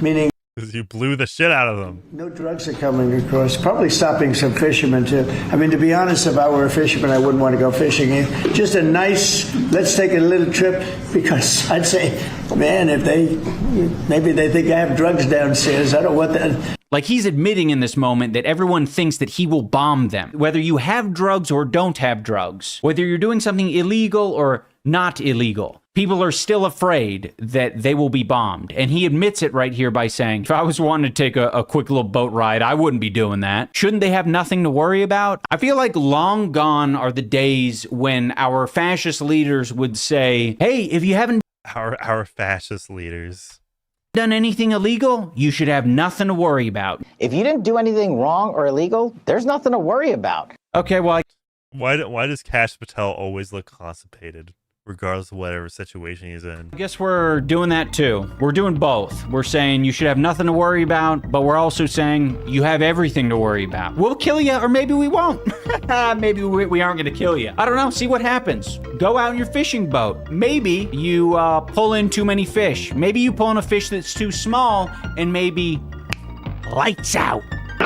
If you didn't do anything wrong or illegal, there's nothing to worry about. Star Fox 64 reference. This video just keeps getting more millennial as we keep going through it. In the past, bringing drugs across the border means you're going to be tried, you're going to be potentially found guilty and imprisoned or deported or whatever. In this case, they don't want to deal with any of that icky human rights bullshit. They want to emphasize they're not human. You know, if they're bringing drugs across the border, don't think of it as drugs. Think of it as poison, and then you won't ask as many questions when we turn them to dust. That our young people stop dying of this terrible poison. Organized cartels that are pumping poison, killer poison. For illegal, poisonous, deadly fentanyl. Thousands of Americans that could have been killed by that. I mean, would fentanyl not, like, be described as poisonous, right? deadly poison, and we're not going to allow that deadly poison to come into our country. Deadly poison, deadly poison, deadly poison. Damn, there's so many variations on the poison. There's the deadly poison. Deadly poison. There's a terrible poison. Terrible poison. And then there's the killer poison. Killer poison. Dude, we gotta kill people who are moving these drugs. Parentheses, homicide poison. We gotta stop the serial killer poison. We have to nuke these boats off the coast because they're delivering genocide poison into our country. You guys don't want genocide poison in our country, aka drugs. Never mind that our you can tell here he's just clearly reading something off his monitor. He's just clearly reading his script. And he thought he wrote this out and thought it was so good. It was so good he needed to just act this out, but he's not even looking at the camera. Right? Like, you think this would have been a part of a skit or something, right? Hospitals are distributing and getting people addicted to genocide poison. They poison the American people. If you try to poison our people, we will blow you out of existence. They're not bringing over drugs. They're bringing over something much worse in the form of deadly poison. I have a feeling, right, that Idubbbz has never knew anybody that died of like fentanyl overdose or any sort of overdose, really, right? Just like this just screams like, oh yeah, I've never had to interact with those like icky lower class hillbillies who die of fentanyl. That's why we killed them all. Now I want to talk to you guys about a new epic sauce troller in chief that just showed up on the scene. That's right, Gavin Newsom. Gavin Newsom's. Are we act? He just said trolling is inseparable from, or like trolling and politics are not a good mix, or like these like stupid ass memes. Now I wonder what he has to say. Is he gonna completely switch his tune just because he agrees with Gavin Newsom more? Salty online trolling. Tell us about it. So it has Gavin Newsom's trolling has broken through. Thank goodness Gavin Newsom's trolling has finally broken through. That's what we've been needing, is more trolling. Gavin Newsom was trolling me. He painted me as a little yellow minion with big glasses and overalls. He painted me like a minion. He painted me yellow with big glasses and overalls. I will say a lot of the Democratic trolling falls a little flat because it seems like a lot of them don't believe in it. And I can't blame them. Like, how are you going to force them to be like, yeah, act like an idiot. Act like a fucking monkey scooping its shit out of its ass and eating it. Can you do that? Democrat. I mean, like, yeah, like just editing a guy to look like a minion, like, okay. Oh man, the guy who's in the same party as the president is like a minion to the president. Oh man, no way. Politicians are some of the least humorous people on the planet. They've always been so easy. When I was a Republican, it was always too easy. You're like, seriously, bring me somebody that's like tough to fight. No humor. Shut the fuck up, Morning Joe. To suggest that debating public policy and debating issues is at all comparable to making jokes at other people's expense. We're not doing jokes. Yes, it's very easy to win at a game that no one else is playing. Yeah, now that I think about like just like the whole minion thing, it's to make Mike Johnson look unserious, right? But if you want to paint him as like a threat to democracy or whatever, making him minion probably it's a little too unserious for that. These Democrats were so easy when I was a Republican. I would call them gay. I'd say, you got some on your shirt, buddy. So easy. He couldn't even buy an actual. He could not even buy an actual like bucket hat for the bit, or even pin a flower on his shit for a joke. We're yapping about some shit about Social Security benefits going away. It's whatever. They were losing on the you got something on your shirt front. Democrats, they're so soft. Whenever I feel like Gavin Newsom doing his own trolling is lame as the rest of it, my hope is renewed because I will see a clip of Ben Shapiro being like, this isn't funny. This actually sucks. After their bankruptcy and closure of every store, like most Americans, we thought Bed Bath & Beyond no longer existed. We wish them well in their efforts to become relevant again as they try to open a second store. Just ridiculous. I mean, I'm sorry, just ridiculous. You were one of the factors leading to them having to close stores, and now you're celebrating that they're not opening stores in California. What the fuck, Ben? Gavin's just trolling. What are you talking about? Yeah, I only like it. I only dunked on my entire economy, forcing stores to close down as a joke, bruh. Man, why do you have to close your store down, Bed Bath & Beyond? Fuck you, man. Why are you bitching and moaning? If Trump did this shit, you'd be eating it up. You'd be deep-throating it. Come on, Ben Shapiro. Ben Shapiro is like the last right-wing podcaster that'd probably be deep-throating Trump. We live in both the dumbest and the funniest timeline. I gotta say, this is all of our life now. This is the business we have chosen. He said that he's praying for Trump to die, which is a hell of a day. The big cheeseburger in the sky to come and rid us of. Big cheeseburger. I was not expecting that. This problem. Literally praying for the death of the president. So that's solid stuff there on the Dean Obadiah show. But if the current Iranian regime is unable to make Iran great again, why wouldn't there be a regime? I have a feeling that is fairly not good. I don't know, that's like obviously taking it out of context, I'm sure. MIGA. Again, President Trump, he's the best at this. When it comes to the trolling, he put out a tweet yesterday showing himself on Mount Rushmore. And I know he thinks he's trolling, but he just looks like a doofus. I mean, truly a doofus. Ben doesn't like the Gavin Newsom tweets. Yes, Ben, it's partisan. You're only going to think it's funny if you dislike Trump, but you like Trump, so it will not be funny. It won't even approach funny to you. Now you know how we feel about the new norm. I think the most important idea I want to convey in this video is that a lot of commentators and politicians on the right, they are communicating in memes. They're making jokes about a lot of serious, guys, they're dog whistling, deathly important topics that are life and death for a lot of people, but it's not life and death for them. Nobody could benefit from a nice fast more than the snap for recipients. President Trump said, "I love the smell of deep." That's kind of also, isn't he literally a comedian? Isn't that guy literally like, he does comedy for a job? Deportations in the morning. Chicago about to find out why it's called the Department of War. Okay, this is total trolling, obviously. He's not going to declare war on Chicago. President of the United States over the weekend released a video of him pooping on the American people. He is. That was funny. He is using satire to make a point. So they can be jovial and act like it's not a big deal. And then when suddenly they see rhetoric that's violent on the left, or from people who are having their friends and family deported, stolen from their work, and sent to Alligator Alcatraz. Is he going to mention Charlie Kirk's assassination? Is he going to mention that? You're going to have... Because that's kind of a lot of the violent rhetoric, quote unquote. Have people getting serious. Look, America is built on the idea of free speech. You have the right to protest it, but what they're doing right now is different.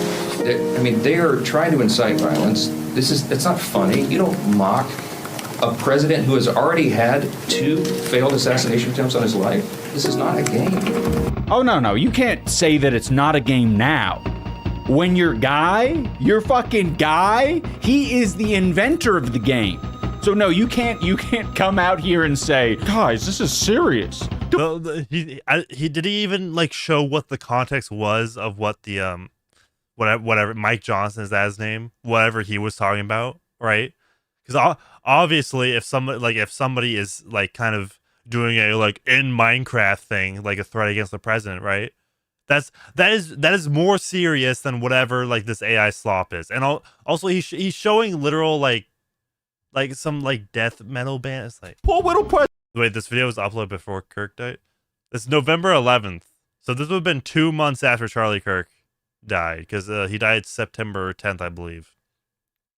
Look at that like to dislike ratio. Yo, Shaw, guys, this is serious business, not a game. It's like, okay, well, if it's not a game, you better talk to your guy. You better have a conversation with your guy, because he definitely thinks it's a game. Look at it. How does anything that he showed? Okay, like I'm not gonna endorse like him.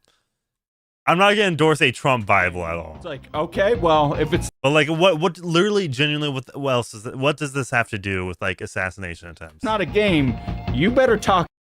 Power to the play. It's lit again, right? This just using Halo as like, political piece. That's different than literal like threats of violence. Your guy. You better... I still say this is bad, but still. Have a conversation. Okay, like literally all this is like cologne, right? Like, and also, oh, he's merchandising off his assassin. I would too, dude. If somebody tried to kill me, I would fucking capitalize on that immediately. With your guy, because I was the hunted, now I'm the hunter. Okay, and he definitely thinks it's a game. We're going to teach them. According to the recent DHS statistics, 71% people in immigration nationally have no criminal conviction. A Miami Herald. Yeah. I wonder what illegal immigrants. I wonder what me when I'm like in detention for like breaking the one law that ICE is made to enforce. How to run away from an alligator, okay? If they escape prison. How to run away. Don't run in a straight line. Run like this. Now, this brings me to the alleged shooter of Charlie Kirk. There were a lot. There we go. He's mentioning it. A lot of mainstream media people and politicians who are like bewildered of the profile of this guy. Like, what the hell? He's white. He comes from Utah. He's in a loving family. He comes from a normal household, raised Mormon, parents are Republican. His father's in construction, and they live in a 6-bedroom home in Utah. A family member said he wasn't political until recently when something snapped.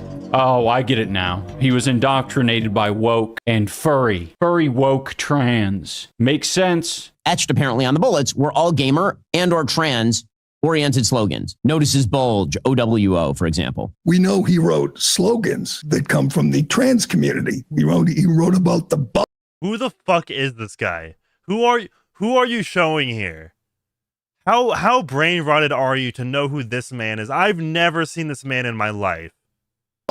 There's something called furry shades of gay. You know that Discord? Who the fuck is this guy?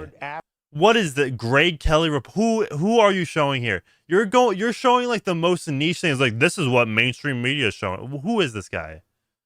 That they were chatting on, all those messages we found later. Is it a component of this? And what is it, by the way? Furry shades of gay. The fact that the media... That was a well-timed pause right there. Politicians are bewildered at the profile of Tyler Robbins. Power Wash Simulator. Never played Power Wash Simulator. Deep Rock Galactic. Glad I refunded that shit. Just goes good thing I didn't end up like Tyler Robinson. To show how out of touch everyone is. There are creatures like this all over the internet. They're apathetic. They don't give a fuck. They are watching... That was fun. Showing Power Wash Simulator as saying don't give a fuck. The same level of apathy being displayed from our politicians. The president of the United States is deporting people and then making memes about it. Like, are we really? Yeah, the person in the middle that's being made memes about was literally like, you know, was actually like a drug dealer that, like, you know, drugs that were deadly. Shocked that this guy would write ooh woo. Notice his bulge on a bullet. This is very much par for the course. I'm surprised we didn't see something crazier. Just so no one is reading. Not to mention the etching the bullets is literally from Luigi Mangione. Literally, you know, that people are glazing, which I was completely vindicated, mind you. I was like 2 months. That was my second video returning. I completely shat on Luigi Mangione, much to many people's dismay. Between the lines, my opinion on the matter is that political violence happens. Fuck you, dude. Is that an endorsement? It is. It's not an endorsement. It happened. Fucking no one's been assassinated in America in like 60 years before this. There was RFK, with RFK Jr.'s dad, right? He was assassinated. MLK. And then, you know, JFK, right? That was mostly in like the 60s. It happens, guys. Not ICE kidnapping and assaulting people, going into people's place of work, holding SNAP benefits over people, and also blowing up boats. This is all SNAP benefits. That is something that the government gives you, and a lot of people are defrauding that system completely. Political violence. It's very political. No, so refusing to give food to somebody who did not work for it or earn it, you know, that's political violence, guys. And it's very violent. But where's it coming from? It's coming from the top. And they're saying, yep, this is where political violence is A-okay. But if there's any violence going upstairs, anyone along that ladder to the top, if there's any political violence in that regard, oh, that's bad. Where's your humanity? He stood in front of cameras and microphone and said, "We want the ICE agents to know you're not the only one with guns. You are threatening the lives of civil servants. You are embracing a culture of death." Meanwhile, literally true. That's like, how are you going to argue against that? Like the difference is that, you know, there is a lawful procedural process, which I'm sure, like, oh yeah, what ICE is doing is unlawful and against you. You know, obviously he kind of made the human rights argument earlier, but that's different than vigilante gang violence. everyone experiencing political violence on a systemic level, no. This is operating as it should. All right, everyone, that is going to do it for today. Yes, police arresting criminals is the proper use of violence. Video. Thank you so much for watching. If you want to watch me stream, I stream 5 days a week on Twitch. I don't do it on YouTube. I may eventually, but right now I'm probably on Twitch. If you're watching this video when it comes out, I'm over there on Twitch and I'm talking my shit, queen. Is that explaining why he like takes 3 months to get a single video out? Like genuinely. When was the last time? Yeah, 2 months ago, then 4 months ago. So it should not take him this fucking long just to make a single video. This would presumably be his bread and butter. Like how much is he really getting on Twitch? Like what are his views on Twitch? Oh, does it even have, is it videos? Here you go, recent broadcast, 4.8k views 2 days ago, 5.7k views 3 days ago. So yeah, that's not amazing. That's not particularly amazing for Twitch, I'm imagining. I'm not too familiar. But as I can see, Asmongold here, 47k. Right? So and by the way, like if I just search up iDubbbz, right here, I guarantee you there's gonna be a video. Look at that. They respond 180k views in 1 day. That is almost getting close to 200k. iDubbbz and Nissa haven't hit new. To be fair, it's H3. iDubbbz completely 81k in 20 hours. Yeah, because like there's so many people are just like there's a cottage industry of just clowning on iDubbbz. 150k views in 2 days. iDubbbz has a meltdown over Asmongold. Well, let's see. Fucking 40,000 views. Holy shit, dude. Why am I not doing this? Why am I not? Oh, dude, the Boogie 298 documentary. I remember. He's lost it. This in 3 weeks is literally just clowning on iDubbbz, and then that has more views than iDubbbz's new video. That's insane, dude. Like iDubbbz has set back leftism so far, dude. iDubbbz is panicking, deleting everything now. 300k views in 6 days. That's more than his new video. iDubbbz felt falling off so hard. It kind of is sad to see. Wait, hold up. What is this short? You see, Caleb Hammer invited him to financial audit. iDubbbz. We know for a fact he is broke because my realtor, who I'm not going to out, they were trying to sell their house in Seattle area, and they put a lot of money into renovating the house, and they listed it for only slightly above what they bought it for, and they had to keep dropping it by 50,000. Eventually, it was at least 100,000 below what they bought it for after putting hundreds of thousands into a renovation. Yikes. They're broke, and I don't know how they're bringing in income. Guys, if enough people subscribe to my Patreon and donate right now, I will buy iDubbbz's former house. I don't care. Actually, I do care. Shit. Do I really want to live in Seattle? That's like almost as bad as Portland. Shit. Do I want to just for the meme?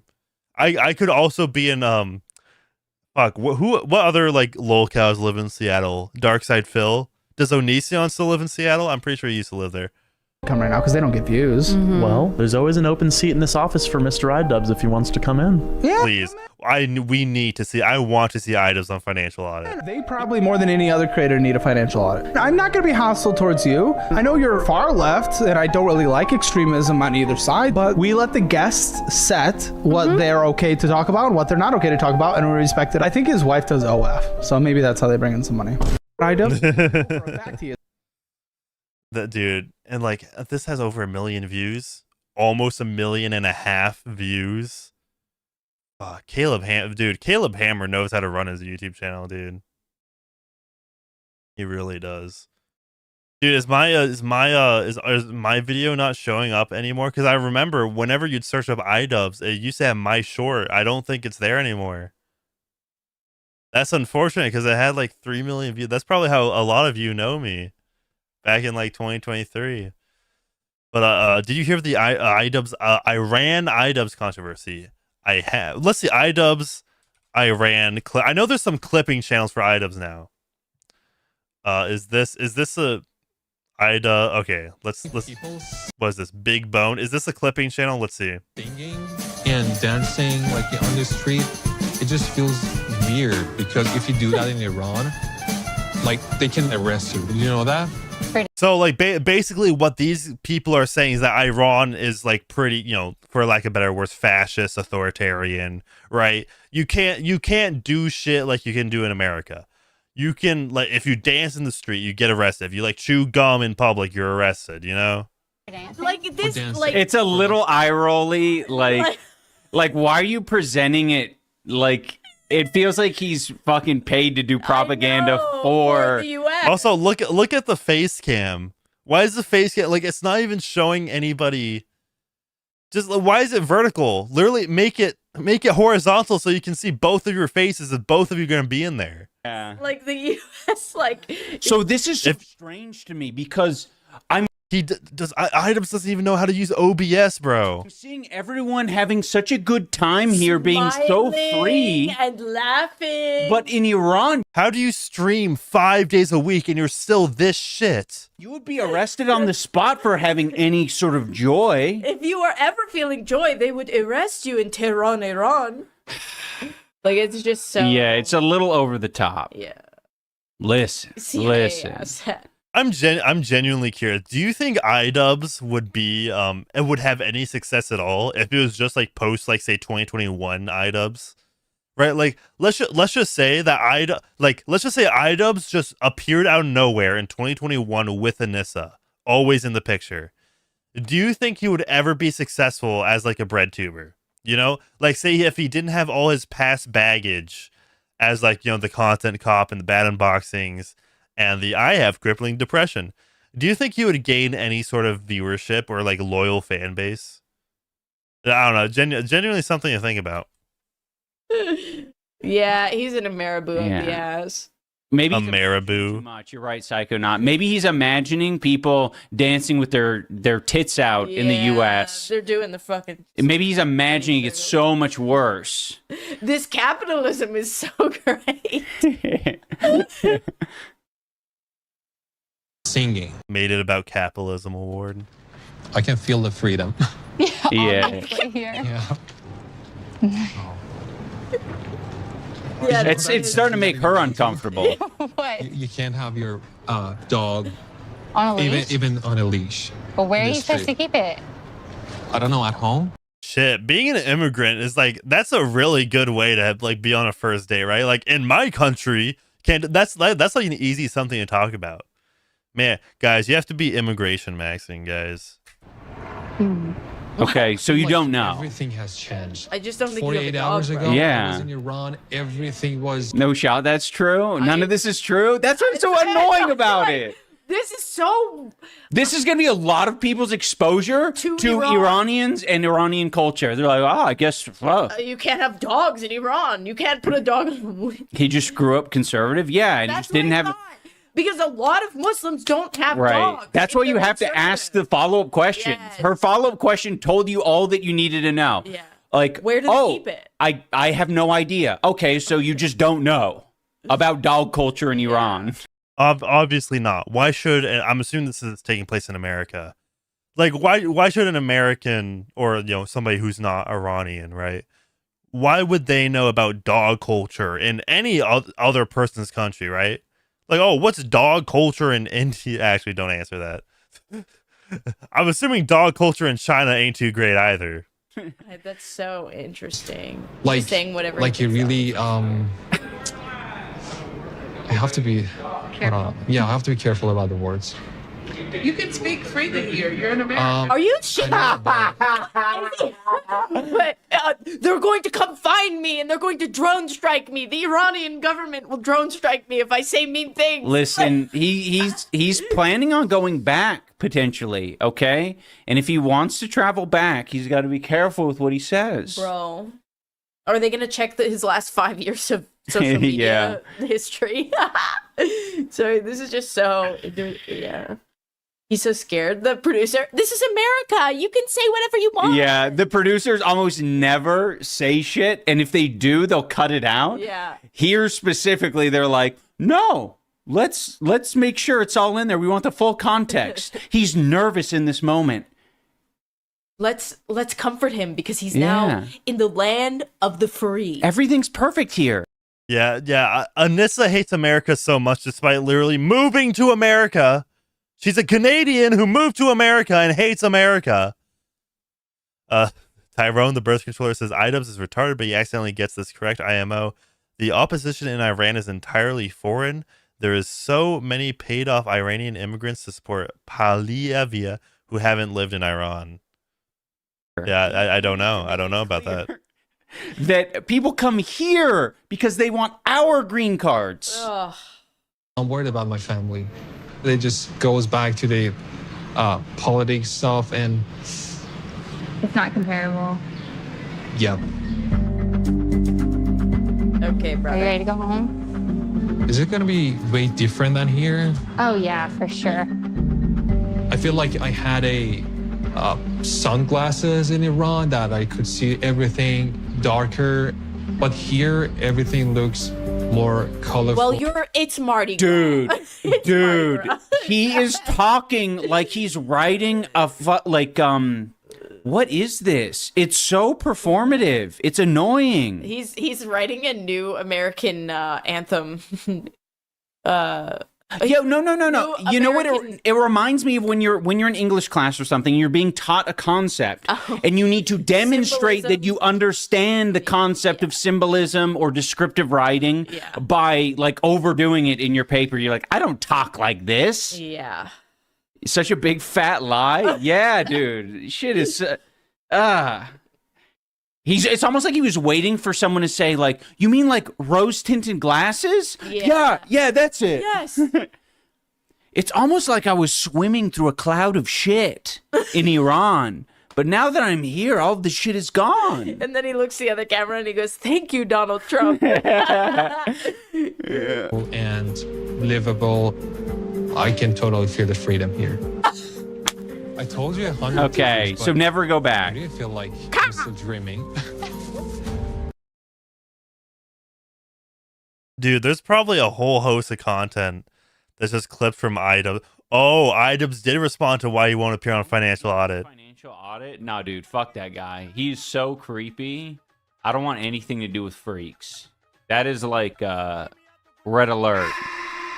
Red alert. Keep the freaks What? How is he creepy? I don't understand.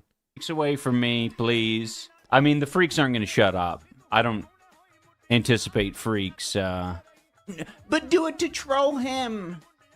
No, D6. I'm not interested in some weird advanced tactics. Sometimes you got to freak the freaks out. No. Because to be honest, like I've discovered this over time. You can't, like, doing half measures, kind of a waste, right? Like, if you're gonna be, like, super obsessive and kind of, like, involved in some shit, that has to be your, like, full strategy. If you're looking to live, like, a fucking, I don't know, a more peaceful and more normal and less parasocial weird life, you actually have to fucking take a step back from it. Maybe it's a personality thing as well. I know for me, I don't like, I'm either all the way in or I don't want to even have exposure to it. You know what I mean? It's just like, yeah, if there's nothing to be done about it, if that's the strategy, is not getting involved in anything, like, I don't even want to fucking see that shit. I'll go and fucking live my life. The comments ought to be fun. There's like only one comment. Is this dude a preteen girl or what? 30% of his vocabulary is the word like. It's because he doesn't know what he's going to say next. That's a filler word. Dude, this is just... Ian's response to empathetically mocking Iranian man. Let's see. Let's see what's happening here. Real quick. As someone who is a sub and has gifted, letting you know I've canceled my sub, seeing the ignorant comments putting down the Iranian man did it for me. A close friend of mine's parents escaped Iran for Italy and have told me how bad the regime is. It's not American propaganda. Very disappointed. Do better. Write me on. Yeah, I'm sure this guy's probably like not livid, but like literally does not care about everything going on in Iran right now. Which, to be fair, I don't exactly know what's going on there right now, but I'm not here telling you about like, oh yeah, Iran is actually so good. I'm so glad the Iranian dictatorship or a revolution happened. Like, I'm not speaking on that. Off as a troll, I don't care. I just want you to see the criticism and hopefully think before you speak. Honestly, I think this is... Everyone's entitled to their own opinion. When I see people talking specifically about... Like, if you want to be critical of the Iranian regime, that's great. That's fine. Like, if that... Especially if you have experience, right? But using another country to essentially say, like, America great, America awesome, that's where I have the problem with. Yeah, because he hates America. Right? And that's exactly what we saw. In some ways, it's more critical of the Discovery Network, Discovery Plus, or whatever it's called, when they are essentially using this as an opportunity, because we're already bombarded with a lot of xenophobic shit in our media. I've been watching The Big Bang Theory every fucking episode. The Big Bang Theory in the big 2026 of this show, nearly every episode of the show that is an American-made show for the most like normie people in America. They say something about how India is a shithole, right? Like, they say it in their own cute, kind of funny way, but like, that shit sucks. So when I see it in media, perfect example, the 90-day episode, where this Iranian man who could have a lot of valid opinions about Iran, but to use Iran as like a counterpoint when discussing America, it's like not a good comparison. Anyway, I'm interested in hearing the... I just feel like, to be honest, like if someone's going to be that like like not reflective with or uncritical even with that sort of shit, like this might not be the place for you. So I'm not, you know, you aren't gonna fucking hear an apology out of me for that. No way in hell. Purity test failed. The woker strikes again. Yeah, this is so dude. He doesn't. This is so just not entertaining at all. He really has to over edit his shit to be have a modicum of interest or viewer engagement. This is one of those things where I'm like. Also, I'm now realizing like there is a non-0% chance this will get like copyright fucked. This is one of those things where it's really tough because it seems like a lot of the... It's like a weird, almost like coming together of, I think, some of the most woke people on the internet. I'm not going to say horseshoe theory or whatever kind of bullshit that people like to say, because I don't believe in that at all. But I think like it could be beneficial to people who have like strictly bad intentions online, like where it seems to correspond, like the clip of us being, to be honest, having a very reasonable and very fair take. The fact that that would go on live stream fails, I'm like, I thought live stream fails was a place where they'd show like, I don't know, like fail army type clips. Like, look at this person getting their balls kicked on stream or something. But it's like, it's insanely political and like also very reactionary. American propaganda about Iran at a time when we're on a war footing is important to address and be conscious of. Even if you're not precise in the critique, people are afraid of where you're going in the world, and we recognize the media is contributing to it. Yeah, absolutely. Livestream Fails is owned by a Destiny superfan. Dude, that shit sucks. That chatter didn't even stay to hear your response. I know. Well, we actually looped all the way back to the original video.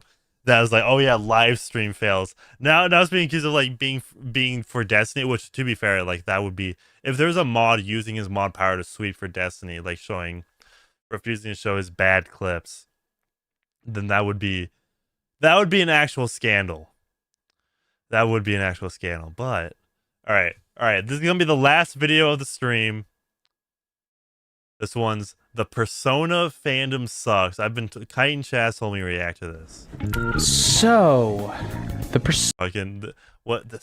the Sonic fan game. Persona fandom. Man, it fucking sucks. If I had to rank top 10, let's see where this is going. Let him cook, chat. 10 fandoms, like top 10 worst fandoms out there, it would have to be like bare minimum the 8th. All right. Somebody tell me, like give me your guys' thoughts on what is the worst fandom. Like, give me some examples of what you guys think the worst fandom is.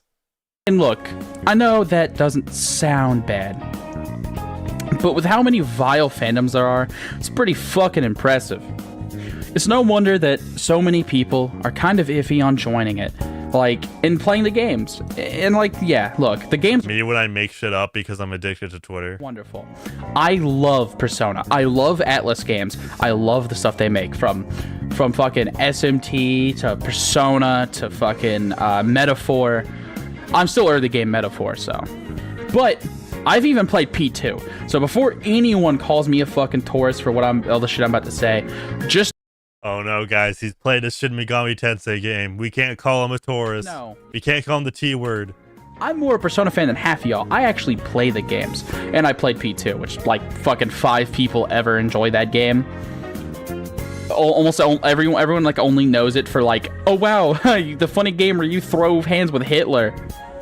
Anyway. Throw hands. Anyway, the Persona fandom is, you know, he did not edit this in any capacity at all. Important game series out there to me, so I kind of want to rant about this. Fuck 12k views for dog shit. Also, sorry for the breathing. I'm asthmatic. Edit it out.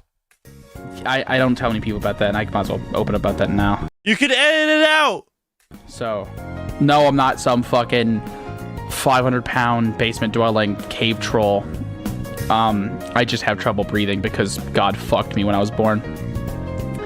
But yeah, it's one of the most important series out there to me. And yap. Get to the fucking point. It's kind of important to me. I feel like I have a personal obligation. The fandom is important to me. To talk about it, and you know, yeah, and yeah, my opinions, you know, they're subjective. I have a lot of subjective takes, but like most of these issues aren't just about like my takes and people disagreeing with them, but rather just the fact that like if I say anything that some people disagree with, it's like, oh, you're a tourist, you're not a Persona fan, you're a modern Sona slop sucker. I don't fucking know. Regardless, I just have to rant about this. So first, let's start off with one of the... Oh, how long did it take? Over 2 minutes to get to the point. Things that irks me that I've been seeing a lot recently, and that... If it's going to take you this long to get to the point, at least be entertaining. Is how people talk about Persona 3 Reload. Now, Reload was, in my honest opinion, a really well done remake. It has flaws, and I'm willing to admit that. It's not perfect. But I think overall, it absolutely improves upon the gameplay that you got in Persona 3. I mean, it's in a way that's worth a remake. I paid full fucking price for it. This isn't cope. If you called it cope, I mean, fair enough. I get why you'd think that. No, but I don't regret it at all. If he prefaces it with it's not him coping, I feel like that's just rooted in like insecurity. I'm very happy with the purchase. I even bought the DLC, the episode Igus stuff, and I think it's worth the remake, and I think Persona 4 deserves it. I think P2 also is even more in desperate need of a remake, and I get that, and I agree with that. To the like 5 Persona 2 fans out there, yes, I agree. There needs to be. He used the GIF, guys. He used the GIF. But shit, I'm not gonna complain about P4 be having a remake, because P3 walked so P4 could run, and P4 fucking sent this franchise into what it is today. I think P3 and 4 are very important for what Persona fans see as Persona now, and I get that like Persona 5 popularized it, but like I think 4 is what led to P5 having the hype to blow up the way it did. Anyway. Some people like to. I mean, that part is true. That part is true. Dookie dog shit adds nothing to the table. Not at all. Which is, let's be honest with ourselves, just false. I get it. The original has some parts that are better, and some people don't like change. But it's bad to just. But people just saying it's bad and just shitting on people for enjoying it. It's kind of pathetic. I mean, come on, man. I mean, yeah. Look, here I'll say some takes. The music. Oh, I need the Homelander GIF right now, because that is gonna completely explain how I feel about this. Direction I really liked, right? Like, Don't is my favorite Persona song probably in the entire series. I think Don't and I forget what the Portable song was. I've never played Portable. But there was a song for Katone. Didn't play Portable. Claims to not be a Taurus. It was one of the fight themes. It's really good. I don't remember what it's called. Editor me, throw that in. But yeah, it's, you know, for the most part, it's really, they have really good direction. But the, you know, Reload has, I think they cleaned up too many of the drums, and that's kind of fucked up the sound that Reload was going, I mean, original, you know, Persona 3 was going for, P3 Fez and all that.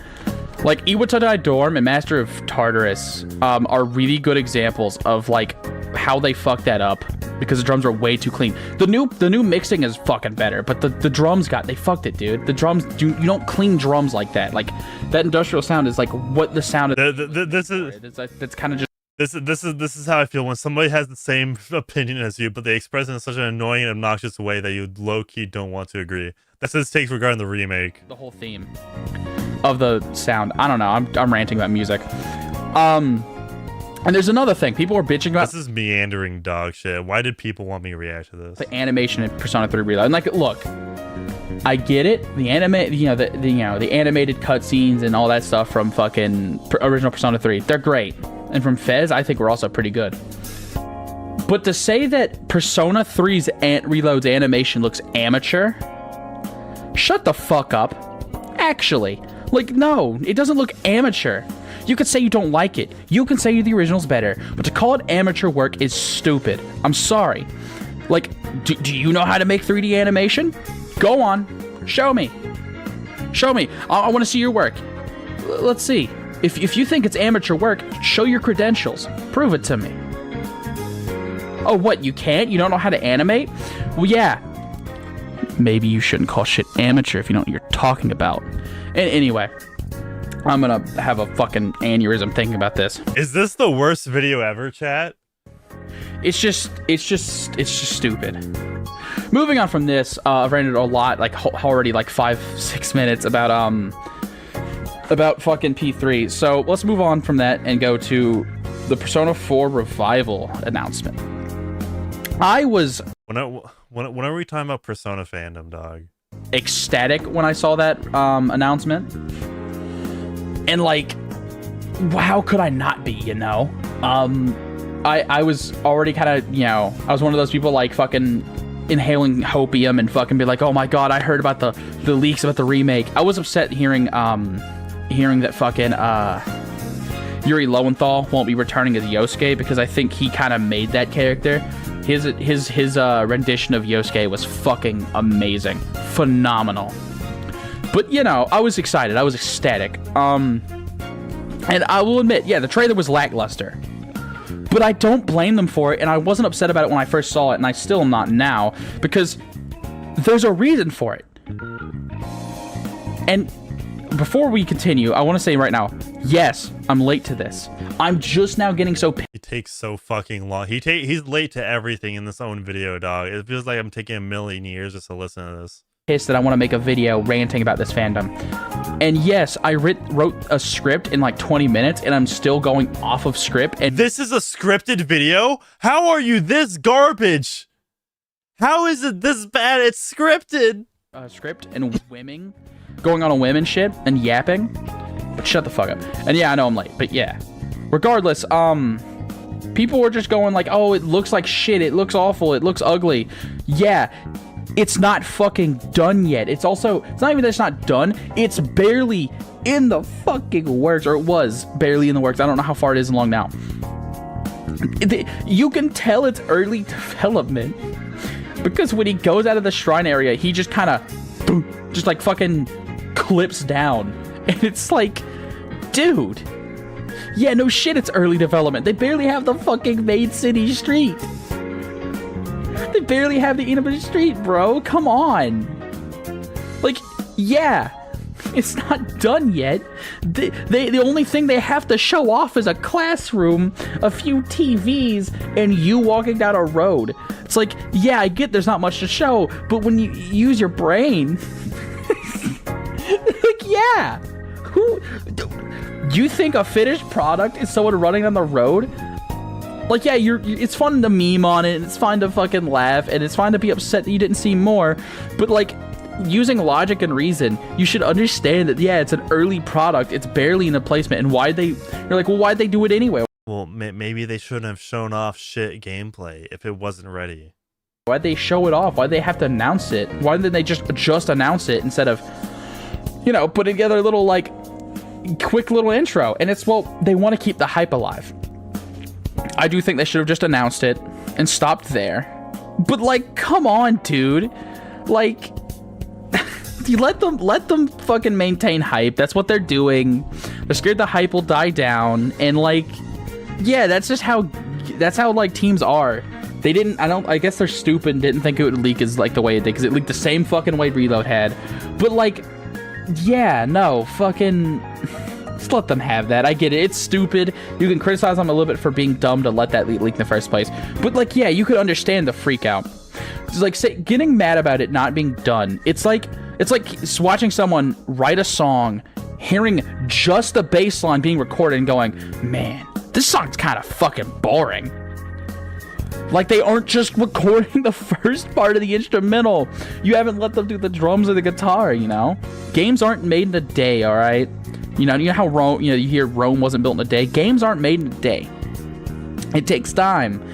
But this is a remake of a game that already has music that you just need to remake or, you know, re-record. It takes effort. It takes a foundation. They are currently laying the foundation. They aren't like building the building, you know? It's like, come on.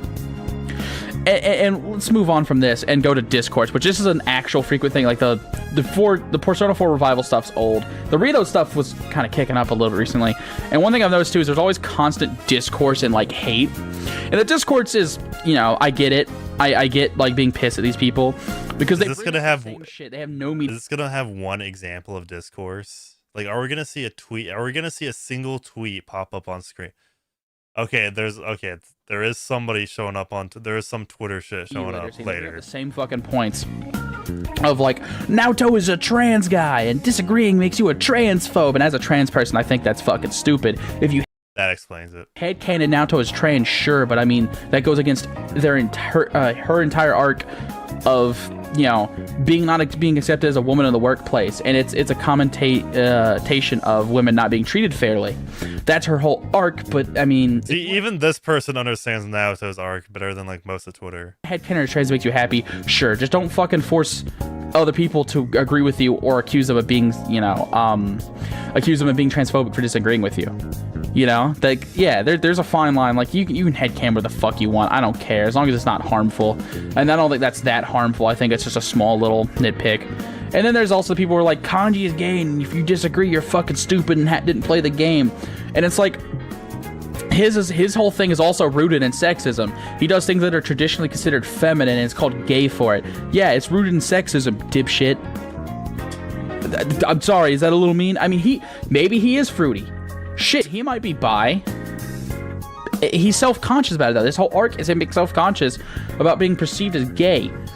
That's why he, like, there's the whole, when they're camping, where they're doing the school event, and they're all recapping events of the game. Himself, you know, that he isn't gay, like a fucking idiot, that whole thing. You know, there's that. And it's just kind of like people not having media literacy. And I hate, like, you say shit like this, right? And you just get called a tourist, or you get called a bigot, or you get called some kind of stupid fucking name, you know? Like, all I want to say is that I disagree with you. All I want to do is just, you know, state my opinion and not have you be an ass about it. Like, not having media literacy, I'll commentate on it, but I won't be, like, harsh about it. I'll just kind of leave those people be. But the people who are like that, you know, it's just like, God. You know, there's this neat trick you can do. It's called putting the phone down. You can, if you see somebody that mildly annoys you, you can block people, believe it or not. And now for the only people that I'm going to mention that all these people are annoying, right? Most of these people, they're irritating, and that's why I talk about them. They get on my nerves. But these next people are people that are actually, like, kind of disgusting and vile. Now, you can have whatever political opinions you want. I'm a lefty. But I'm not saying you can't be a right-winger and be a good person. Not all right-wingers are fucking bigots and homophobes and transphobes and pedophiles. But the people I'm about to mention are a lot of those things, if not all. And yeah. Okay, this is where the video gets interesting now. The Persona fandom's maggots. Yeah, that's it's that joke. Not all right wingers are bad people. It just says maggots with, like, you know, maggot, you know. It's intentional, you know. Haha, maggot. Anyway, he literally explained the joke for me. I just had to play the video. He just explained his own joke despite he showed it on screen. That joke is intentional, you know. Fandom's like literally maggots literally explained it in text. Had a fucking image as he was saying it. Yeah, that's it's that joke is intentional, you know. Haha. That explains the joke after he says it. Maggot. Anyway. This is just redundant. Political opinions aside, you know, the people who are into this section of the fandom, they like to make their. I notice most of them are like the ones on Twitter. That's what It's what my, like, whole, you know, experience with them has been. Is you know, Yuka Chud and Katone Chud, and I don't send them harassment. That's not what. Man, I want anime girl -chud. I wonder what they could possibly be posting on twitter.com. I want, obviously, don't do this shit, because then it's gonna look bad on everyone, and like me, it's gonna look bad on y'all, and I don't want harassment sent their way. If anything, I'd recommend, if you don't like what you're about to hear about these people, to block them and avoid them. But they Photoshop, you know, the fucking MAGA hat on the character, and they say a bunch of fucking right-wing shit and and they harass people. A lot of the time I've seen, they'll go the way to harass people who, in the mostly queer, you know it's true, don't deny it, mostly queer. The Persona fandom is mostly queer. I'm gonna need proof of that, Chief, because I feel like a lot of them, at least before 2020, were just autistic white guys. Them as queer people, as one I would know. You know, most would be over 50%. I'm not sure if you're aware of what percentages are. And it's pathetic. They harass these people because they disagree. It's like, oh, you're I fucking hate you. Get the fuck out of my fandom. You can't do audio mixing. Fucking tourist. And it's just, come on, dude. Just let them enjoy the same fucking game as you. Let them be gay and trans and just fucking live their life. You could disagree with it, but disagree with it silently. Leave them alone. Don't go out of your way to fucking ruin their day. have fucking common, I don't know, common courtesy. I guess that's not so common nowadays, but yeah. And the whole thing about me saying a lot of them are pedos, right? I don't know, I'm saying it like a fucking Brit. The reason I say a lot of them are pedos, or like some of them are, sorry, not a lot, some of them are, is because my main experience was with this one Katone Chud, and a lot of these people are, following them, are cool with Katone Chud, right? This person and their handle. Are you follow? Dude, is this actually like getting into follow policing territory? Is by Katone. Sorry to tell you. Wait, hold up. Do I need to search? Do I need to search this account up? What kind of fucking degenerate this is, right? What kind of fucking sick, nasty little fuck this is. And again, don't harass them. Hold up. Just block them, please. But if you scroll through their account, it takes little to no time to see proof that they are, a fucking creep. You know what? Maybe they're not a pedo, but they're the very fucking least a creep. Dude, no way. There's an actual account on Twitter called Rape by Katone. That's hilarious. By the way, Kite and Chaz for $2 says, fuck their day, I'm having my fun for $2. Thank you so much, Kite and Chaz. Because they have Katone X Ken ship art on their profile, and I'll just put a clip here of me scrolling their profile and finding it, and I'll let you see that. Fuck. Okay. So this is Opera using Opera GX in the big 2025. I am at Did you see Blue Sky pinned on the left? Katone Chud's account. Blocked. Here's the handle, by the way, in case you didn't believe me. It's a real account. What an unfortunate. What an unfortunate follower count. Wait, okay, genuinely, what does 445 mean? Genuinely, what does 445 mean? I don't know. Anyway, before you ask why I haven't blocked, it's not because it's because you're a bitch. It's because you're scared. It's because you're a pussy. No, I just blocked them because I don't like their fucking posts. And I think they're a piece of shit. But that's all another can of worms. I blocked them because I don't want to see their shit on my feed because it kept getting recommended. And yeah, I'm a Persona fan. No shit, it's gonna get recommended to me. Anyway, let me find it here. They casually post shit like this, and if I remember right, there was also a lot of times where they retweeted shit like this. But this art, I don't know if you remember. Okay, so to explain, okay, this person might explain, but this can happen in the game. Ken is 17, and they're gonna 17. No fucking way. You misspelled, bruh. You misspelled or misspoke, dude. Ken is not 17. He's like in middle school, dog. And I think I remember interacting with him actually. But also like this is a thing that can happen in game and has been memed to hell and back. At one point, and it was a while ago, and it was why do you interact with a game that has something you consider disgusting and immoral? It's almost like Portable is the only fucking game of the modern Persona games that I haven't played. It's almost like I skipped that one. I wonder why. Portable. You can just not romance them, right? Is the worst, probably the worst version of 3 that came out. And I know, I'm not saying it's awful. I mean, from what I've seen, the gameplay looks, it's all right. It's kind of like the original, but the music's great. Having a femme pro tag's great. Having a female protagonist is great, but when the female lion predates on the little child, I didn't like that part. No. Sorry, buddy. At one point I hope to get P3R on my PC, and when I do, because I played it on console, I'm going to play it. I'm gonna get the Katone mod. Because I'm not playing Portable and having this shit. I'm allowed to enjoy a series that has what I think is disgusting things in it if I avoid the disgusting things. You can critique a thing you like, anyway, stupid point they had made. But look, I have all these other tabs open, and you may be like, why do you have so many Twitter tabs open of them? I pulled this all up for the sake of the video, and only for the sake of the video. I'm not obsessed.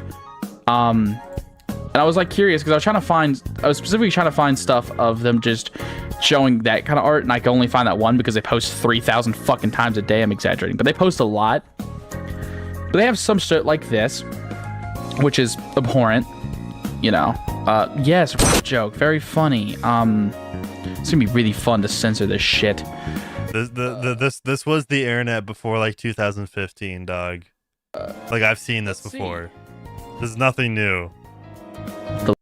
Oh my god, this is so fun. No. Lesbian cure is. Wow, you're so edgy. You're so funny. You're so fucking annoying as shit. This image. This is the most pussyfoot fucking way to combat someone in an argument, is post an image like this. It's like, oh no, you're a victim. Your whole point's invalid. Wait, it says relevant people. Is this quote tweeting the governor of Minnesota, Tim Walz? Motherfucker, what's wrong with you? Like, what is it quote tweeting? Fine that this is like acceptable and normal behavior. Anyway, oh, here we go. There's this. I'm not gonna stop scrolling because it's easier to censor without scrolling. I'll scroll here and see. He's not even censoring. So there's quote tweet with a meme you made. Okay. Yeah. It's easier to censor if I fucking just, yeah. What's the point of this? I wanted to steal, actually. We'll ignore that. Yeah, actually, this one was a good. He just fucking posted this on the YouTube.com with that. Oh my goodness, dude. They have good memes. That's the only thing they're good for. Oh, yeah. Oh, now it's censored. Fuck me, dude. Why did I have to pause on that frame? Yeah, hey, N-word catch. Did I laugh when I first saw this? Yeah, I'm gonna admit I'm not above finding some fucked up shit funny. Arguably, this is kind of funny. Why? Well, why is racial slurs off the table? Like, this is literally talking about like violence against people of color, right? If we want to get woke here, right? Arguably, it's funny, but it's disgusting at the same time. Two things can be true at once. Not. I mean that's what. I mean that's kind of the joy of Twitter. You can just see the most fucked up shit casually scrolling on the timeline. Who the fuck made this? I don't know. Now there's She would not say that. Don't fucking do Makoto. You mean Makoto? She wants to go into the police. You know, Japanese. They're pretty nationalistic, generally speaking. Like that, dude.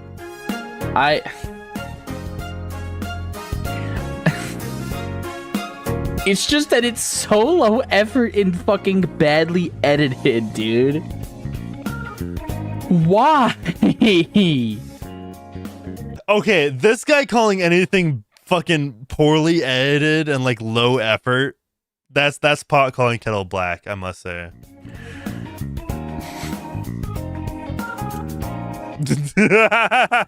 I mean, this one just speaks for itself. Oh, and then there's the bridge. The bridge. Making fun of a teen who killed herself is disgusting. Objectively, I don't care what you think about trans people. Once you make fun of a teenager who killed themselves, you're a disgusting piece of shit, and I hope you get a hangnail and die. Shut the hell up, pig Bart. I hope you get a hangnail and die. Just gonna be honest. And yeah, for the non-Danganronpa fans in here, I'm sorry I made a Danganronpa reference. I just love that insult. Yeah, I love it when this person makes a joke and then spends like double the amount of time explaining the joke. It's disgusting. It's disgusting. Making fun of suicide is already kind of a low bar. And like, yeah, there's the edgy. Is it worse than making fun of like literal like SA? Fucking Kurt Cobain POV and shit like that, and it's like, okay, he was pretty fucked up, he was high on his shit and blew his brains out. I mean, you know, there's that whole thing. It's still disgusting, but I mean, at least I won't morally grandstand. I've made those jokes a lot, and I can't like fucking stand on either. But this is a kid, and you may be like, oh, she's 17. 17's a kid. I'm sorry if you make fun of. You know what? I'll even raise the bar here. I'll show you where my true bar is. I won't move the goalpost. If you make fun of someone who died, who wasn't at least 20 when they died, if that, you're skimming a fine line. If you were that age when you made fun of them dying, if you're the same age as them or something, or you're under, you know, fine, you're stupid and young, whatever. But to make fun of a child, and especially someone under 18. Now, with all that said, right? Okay, very weird rules there. But Kite and Chaz says it's called Dark Woke, man. This is very dark woke. I love Persona, and some of my favorite fucking people I met through this fandom, and I just want to see it improve. Now, will it improve? Probably fucking not. But hey, I just felt like I had to yap about this shithole, man. Take your sensitive ass back to blue sky, bro. Shithole that I love so dearly, and that is so important to my heart. Persona has had a major impact on my life, as I said before. And I'm curious to see what the comments are on this. As someone who's on the autism spectrum, it is my biggest hyperfixation. It is pretty much like 25% of my fucking personality. I love this shit. And I just, I felt like I had to yap about it, I felt like I had to. As an adult, having a single game be 25% of your personality is kind of embarrassing, not gonna lie. Talk about my problems with it and be open about that. And yeah, I know if you got this far, I'm shocked, but I'm glad you listened to me yap. I'm glad you were here to just have fun with me, listening to me just talk shit. With that, Blind Crow out. I hope you guys have a lovely day.